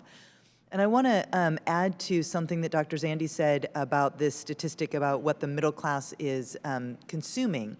There's some new research out that shows that actually gets to the slide that was up about consumer prices. Because so much of this consumption is happening at the top end of the income distribution, you're actually seeing that push producers to be supplying goods and services to the top, which is actually lowering inflation for rich people on the things that they buy. And at the other end, you're seeing less investment and less productivity or changes in products at the middle and bottom, so that those of us who are not at the top are seeing actually higher inflation because there's just less competition. So there's some real serious economic implications of this divergence in spending that are affecting middle-class families in ways that we haven't talked about enough. Thank you very much. My time has expired. I sure had a lot of questions, though. Mr. Ferguson, you're recognized. Thank you, Mr. Chairman, and to all the witnesses, thank you for your time. Mr. Rado, thank you for your service to this country, your profession, and your community. We greatly appreciate that. I know each of you come today with unique backgrounds and experiences and perspectives, just like we all do up here. And as I sit here and listen to a lot of the testimony today, I sit here in a little bit of bewilderment. And Dr. Zandi, one of the things as you were talking about, one of the things I worry that you're missing is part of this conversation is the truth about what's happening on the ground in a district like mine. Business after business, whether it's a small business, whether it's a large business, whether it's a multinational, every one of them tells me that the growth in their business model and the investment in their employees and the investment in their equipment, the investment in new technologies is all a direct result of tax reform. So I think to make statements that it doesn't impact the economy, and you said it had a no net increase on the no net effect on the economy, I think you're missing part of what's going on in my district. The other thing that I'd like to point out is that all of these CEOs and leaders of these companies are telling me that the investments that they've made in their people and the technology and the equipment are just now beginning to come to fruition. The systems are being brought up, the training is beginning to pay off, and they see increases in productivity down the road that they otherwise would not have seen. The other thing, when we talk about doing all of this, I get pretty excited about it, excited about talking about it for this reason. I come from a rural district in Georgia that lost about 35,000 jobs in our area over in the late in the 90s, early 2000s, with the loss of the textile industry there. Even going back a little bit further. And one of the most important things to remember in all of this is that our economy, our communities, our friends and neighbors, they all need access to a job. And so I went through living in a community and being a mayor of this community for a number of years where there were more people moving on to government programs than moving into the job market because of the lack of jobs. It wasn't until we revitalized our local economy and then had the boost from the tax reform that we saw more and more people move from poverty into the middle class and now moving up through the middle class, and that's great for everybody in my community, and that's something that you simply cannot, with statistics and numbers, write off. It's real in my district. Here's the other thing. Somebody...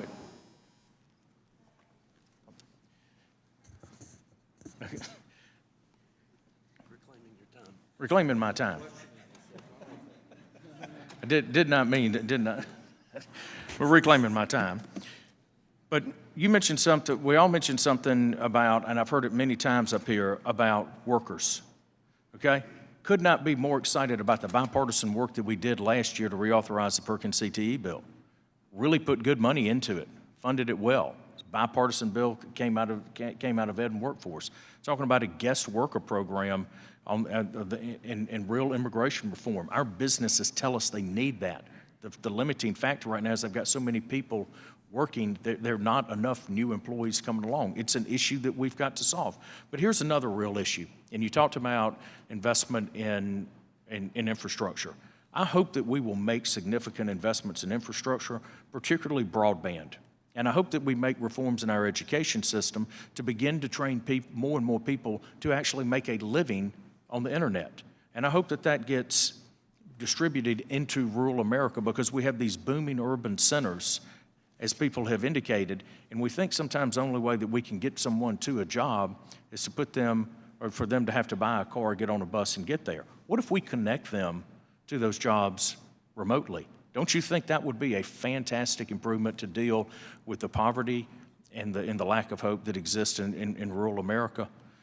I think we have a remarkable opportunity to continue this wonderful economy.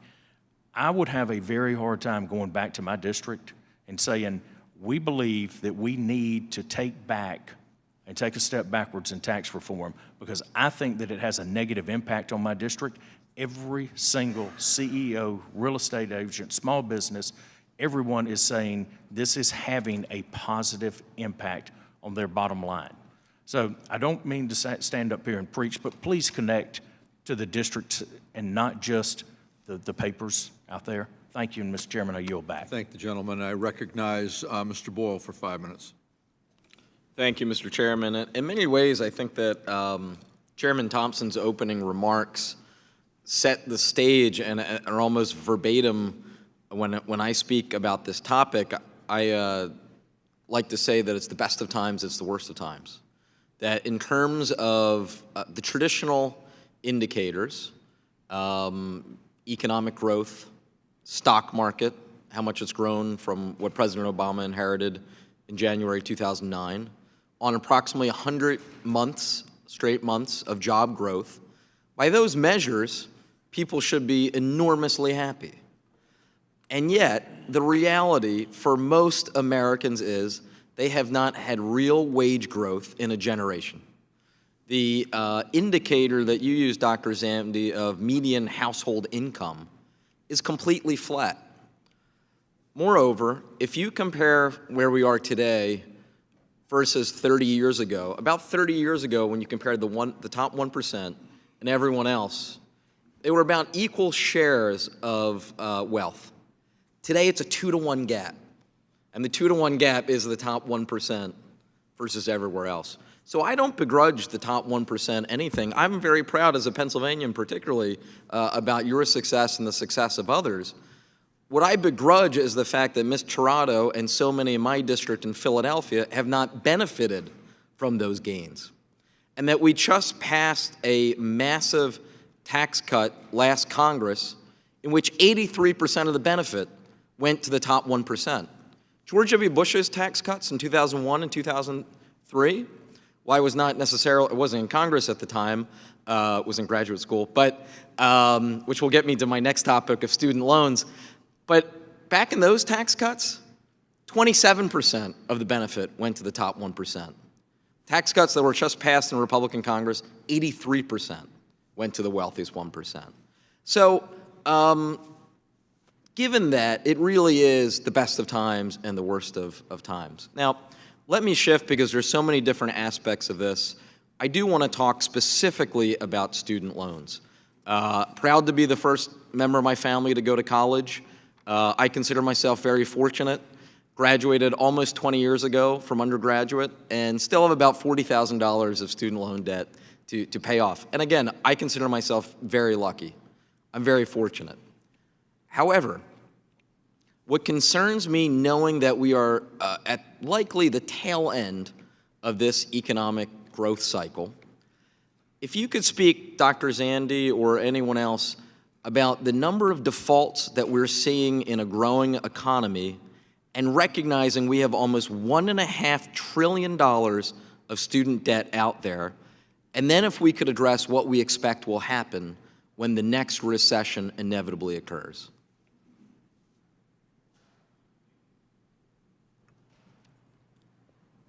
So the student debt issue is directly tied to the tuition and fees that the students are asked to pay. When you went to school 20 years ago, we probably have quadruple the number of dollars that is needed for students to get through school.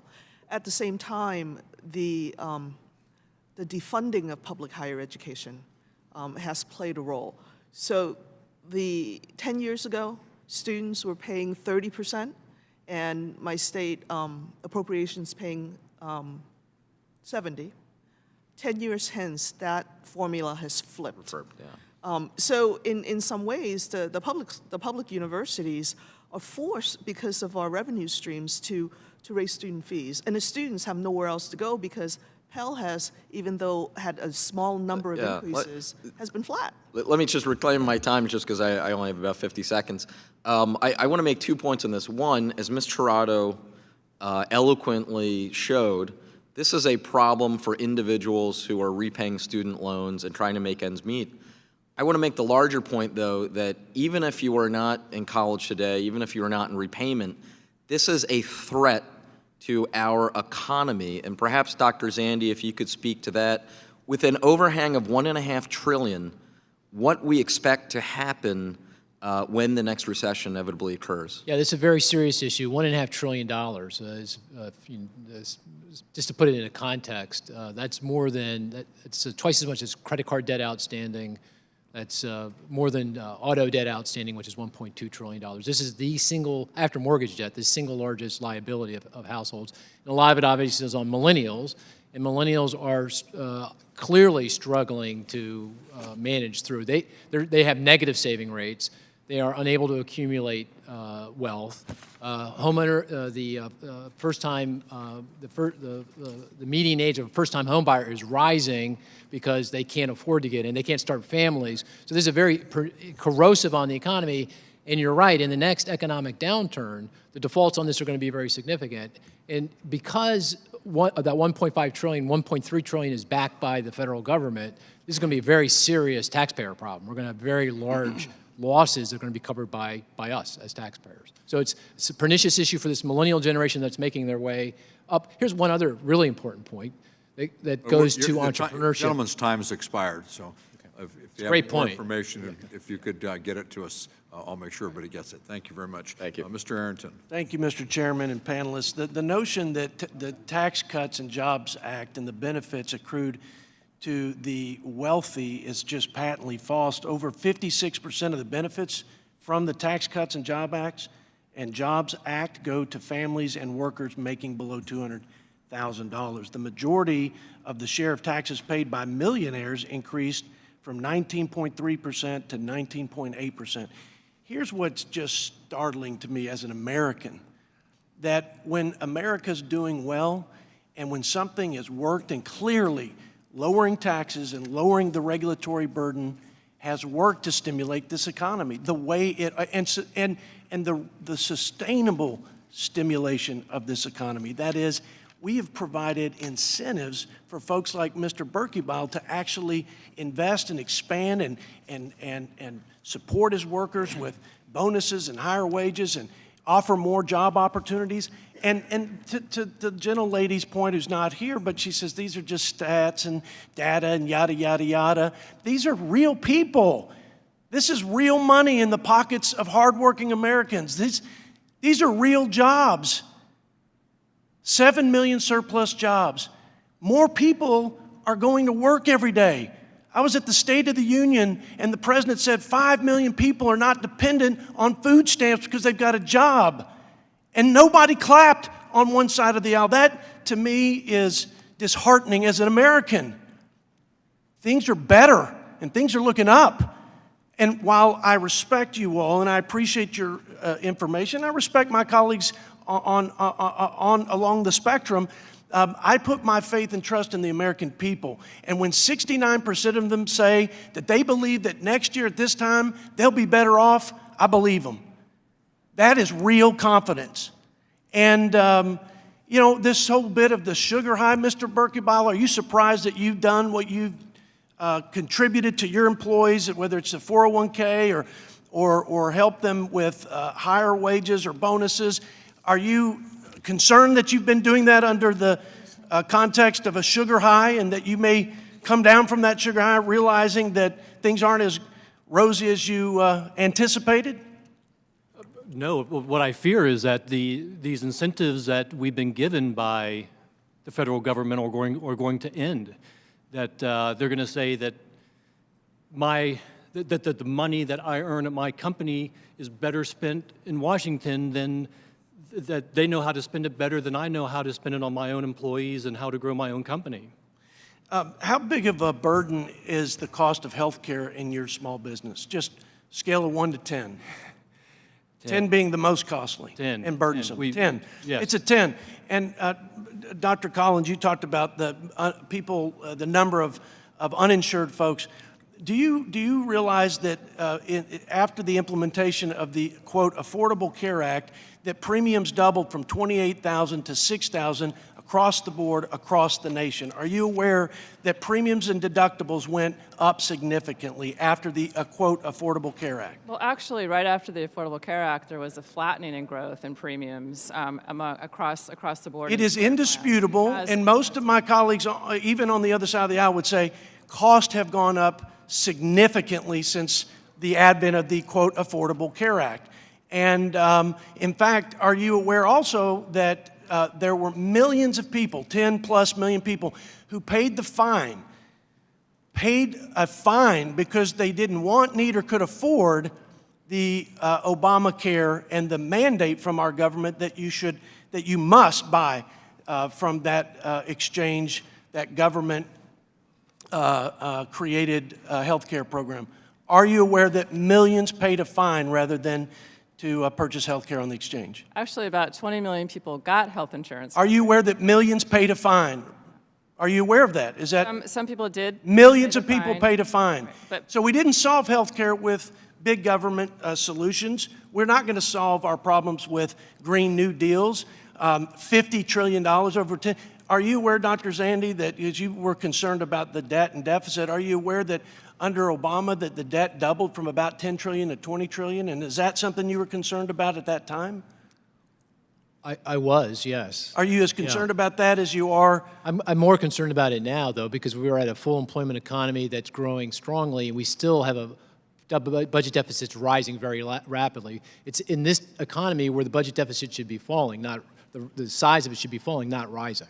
That's what really concerns me. I appreciate the input. Gentleman's time has expired. Thank you. Mr. Swazi, you're recognized for 5 minutes.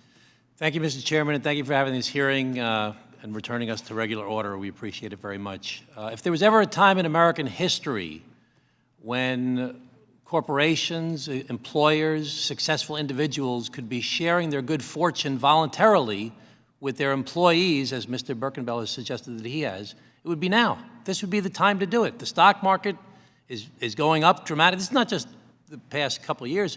Stock market's 12 times higher today than it was in the 1980s.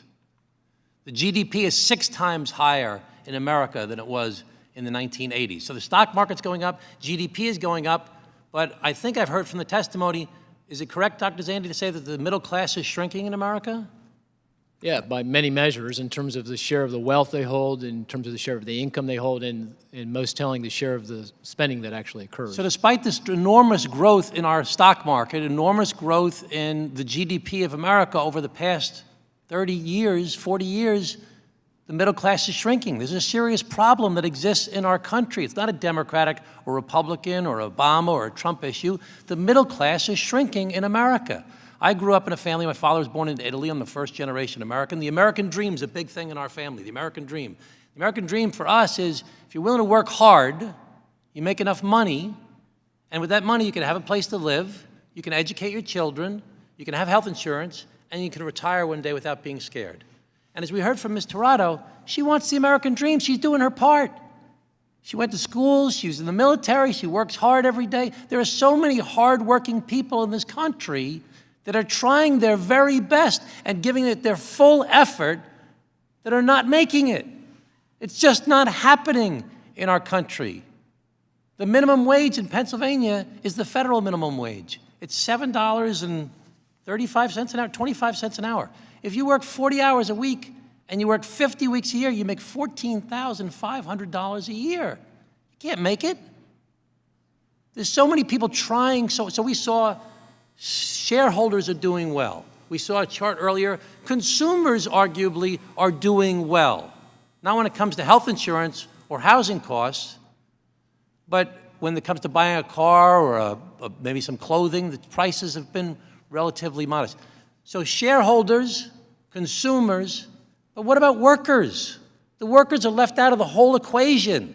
They're not sharing in the good fortune of what's happening in the economy. They're not making it in America. So I'm just going to, the measurement of how well you're doing in the country is not just how many people get off of food stamps. It's how many people are able to have a house, how many people are able to educate their children, how many people can retire without being scared. And that's not happening. So let me just ask this question. I want to focus specifically on the SALT deduction because it's a very big issue in my district. The country's different from place to place. It's 105 million full-time jobs in America. Of the 105 million full-time jobs, 59 million people make less than $50,000 a year. 86 million make less than $75,000 a year. It's different in my friend Congressman Arrington's district than it is in my district. It's different from place to place in the country. Of the 50 highest SALT deduction districts in America, 49 of them are in California, New York, and New Jersey.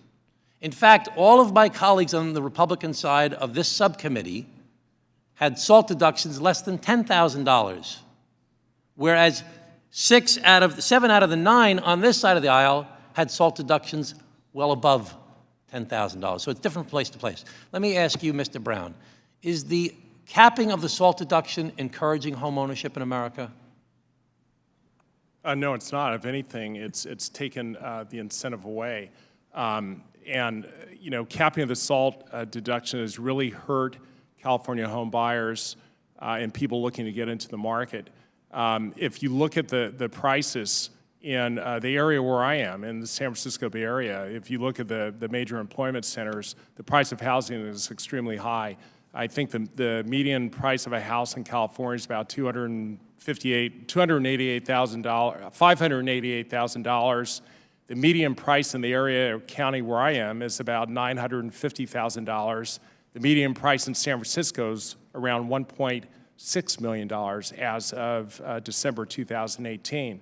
These people that are buying these houses are not rich. These people that are buying these houses are struggling in an economy, in a very hot economy. California has the 5th largest economy in the world. So it's just very different from place to place. It's very throughout our different. There's country. huge We geographical have to recognize differences. the middle class is shrinking. Gentlemen, time has expired. Because Mr. Swazi brought up the fact that, or made the statement that people buying cars are in good shape, I'd like to ask unanimous consent to submit for the record this article that reads, a record 7 million Americans are 3 months behind on their car payment, and indicates that it's a red flag for our economy. And I recognize Mr. Byer. Mr. Chairman, thank you very much, and thank all of you for being with us. Mr. Chairman, I represent the 7th wealthiest district in the country. I was visiting my bank 2 weeks ago, talked to the bank manager, brought me into his office, and I said, how are you doing? He said, I'm exhausted.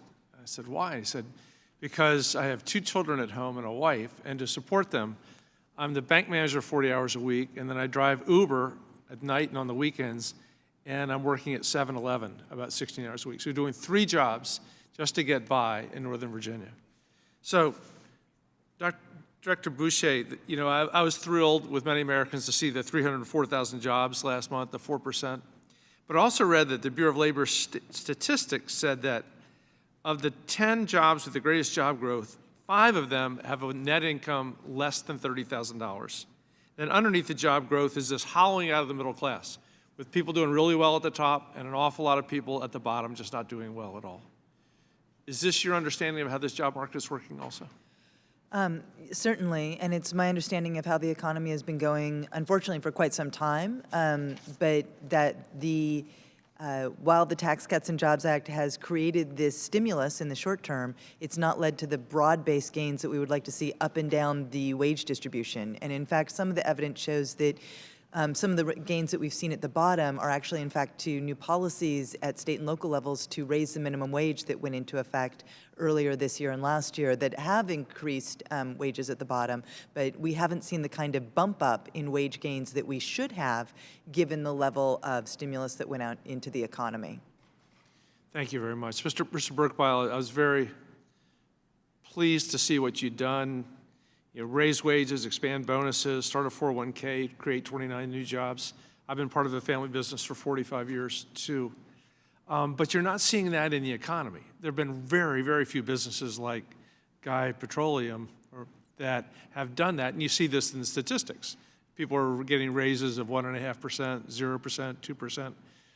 Where did you get this incredibly generous work ethic, culture ethic, that you'd bring your employees down to do this? And how come other businesses aren't doing that?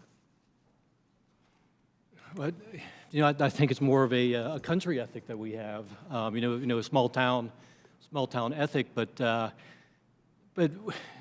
being a manufacturer, I see what's happening in the economy, and then these people over here try to measure what I did after I've done it.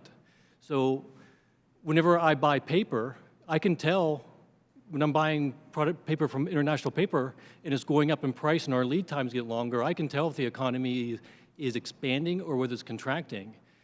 When I buy commodity chemicals from Dow Chemical, I can see the do you same recognize thing. there is a difference between an expanding GDP and how it affects individual families, individual workers? Well, but I can tell what's happening across the country because I do business across the country and the entire world. Yeah, that still doesn't take away that connection, but let's move on. I was hoping to understand where your values came from because I admire them. I just wish there were more of them. Well, my grandparents were Mennonite, so maybe that's where they came from. Okay, that's great. Director Boucher, Rosa DeLauro has this amazing bill called the Schedules That Work Act, which talks about trying to direct predictable work schedules because there's so many people, especially the people that Ms. Tirado is teaching right now. They're going to be limited to 20 hours here, 10 hours there. They don't find out till the night before what time they're working. How do you see this affecting overall health of the middle class and the lower middle class? I think that the Schedules at Work Act is one really very important pillar of what we need to do to improve employment for people in middle-class jobs.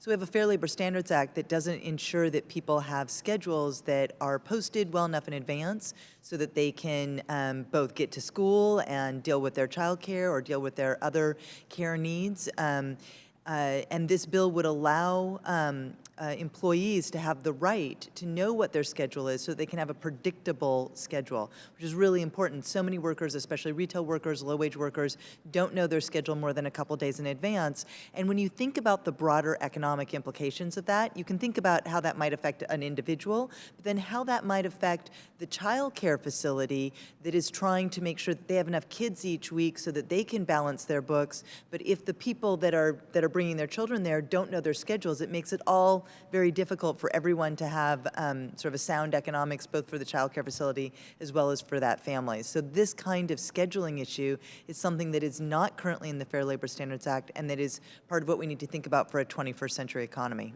Thank you very much. Thank you very much. Are there other members of the committee that wish to inquire?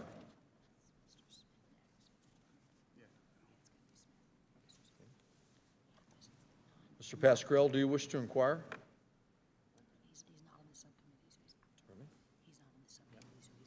Thank you, Mr. Chairman. Hold on one second. You may proceed.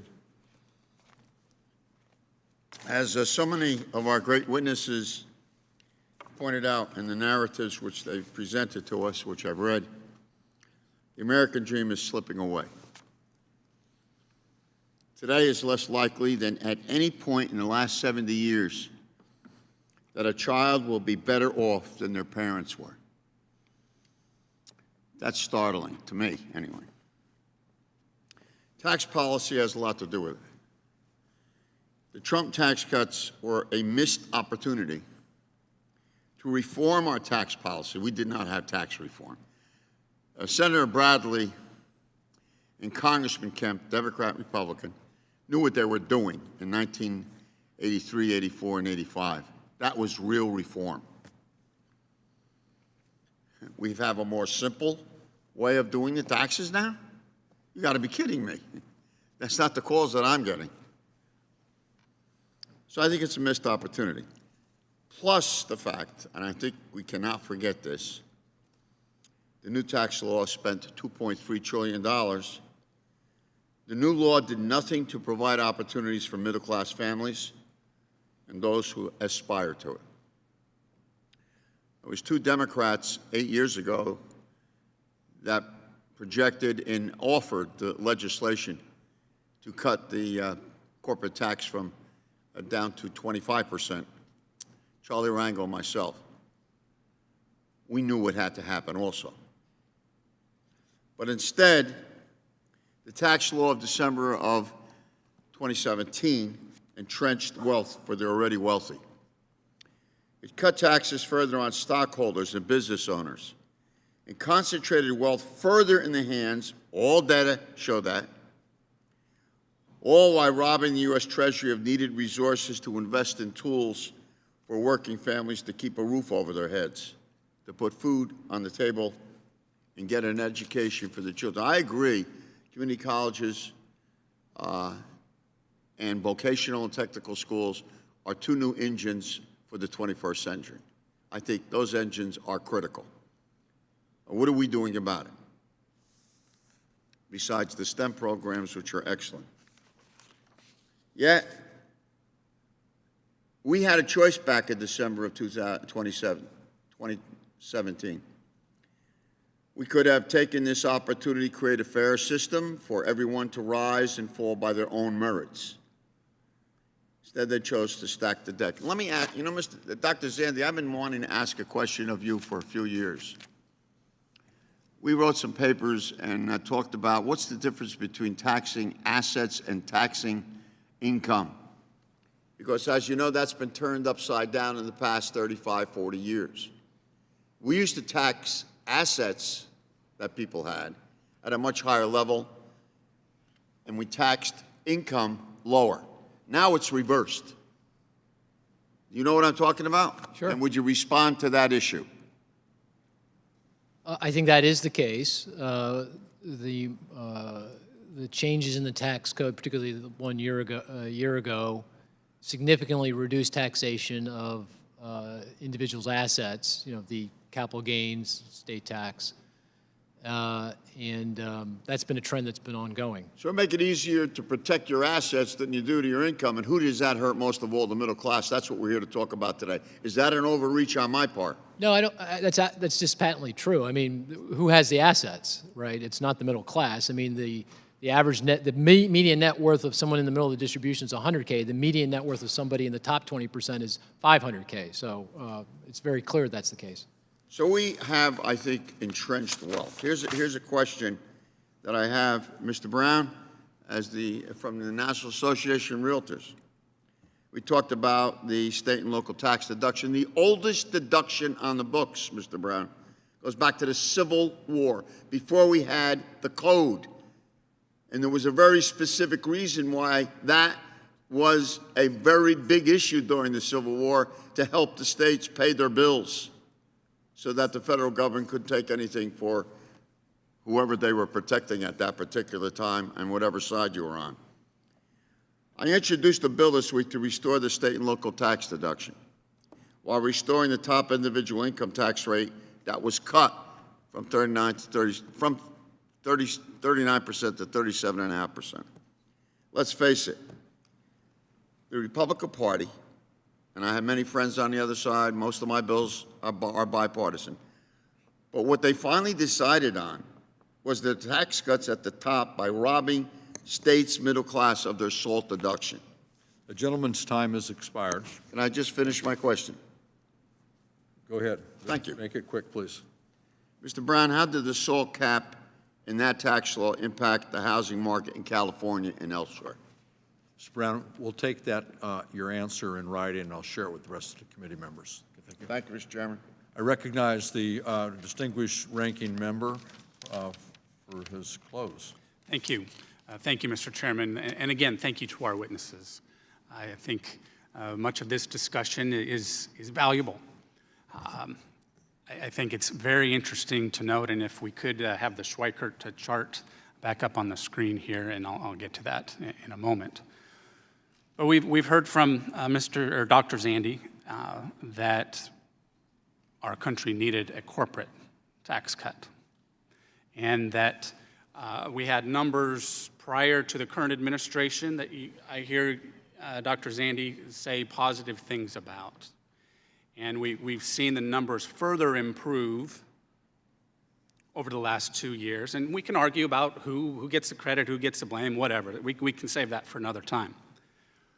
But here we are, in a situation where we have a very capable witness here telling us that she's not experiencing some of the middle-class benefits, perhaps. When you look at this chart, I think we need to ask ourselves the question, which part of the chart do we feel is driving our daily lives more and our financial situations?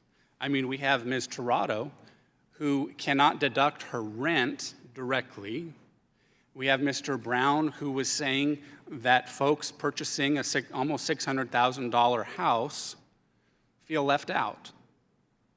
And so when we went through tax reform and in formulating tax reform, I think, and especially when you look at the results being so positive, that we weren't going to just, even though there was agreement that we needed to be more nonpartisan, or I should say bipartisan agreement, that we needed to be more competitive in the world economy by reducing the corporate tax rate. Not for a moment did you think I didn't think we would do that and just leave individuals behind. So that's why we doubled the child tax credit. That's why we doubled the standard deduction and have spread the benefits out across the spectrum. So that's why I think it is so important. And I think that over time you'll see more folks really celebrate what the doubling of the child tax credit had done, for example. What the various other benefits through tax reform, whether it's Mr. Berkebile bringing his employees here today who have benefited directly. That is incredible. And I hope that we can get to the point where Ms. Tirado can feel more benefits through a growing economy. And I think she's sacrificing a great deal with her current situation. And I hope that we can pursue policies that can bring her to a better situation. So, Mr. Berkebile, can you elaborate further on, obviously you need employees. I mean, the most common concern across my district, and I think other districts as well, is the need for more employees. I stated that in my opening comments. Can you elaborate more on the competitive position that you need to find yourself in to keep and attract employees? Yeah, we are seeing, my professional staff that I have is pretty much consistent. What we're seeing with our factory workers, some of our skilled staff is wages are being driven up across the board. So now they're looking at, I have opportunities outside of Guy Chemical, where can I go? So this is what is driving up the wages, that I was talking about at Guy Chemical, that we need to drive up wage, we need to pay our production workers more money in order to retain them. And we're also looking now at work environment. What else can we do, with our work environment to retain these workers? So as you look at resources available and you try to strike that balance of keeping a vibrant business, obviously your personnel situation is vital. That's what I hear from employers, like I said, all across my district. Do you feel that, moving forward, if these benefits don't continue, what might happen? We are going to downsize, and the expansion that we have experienced will slow down or reverse.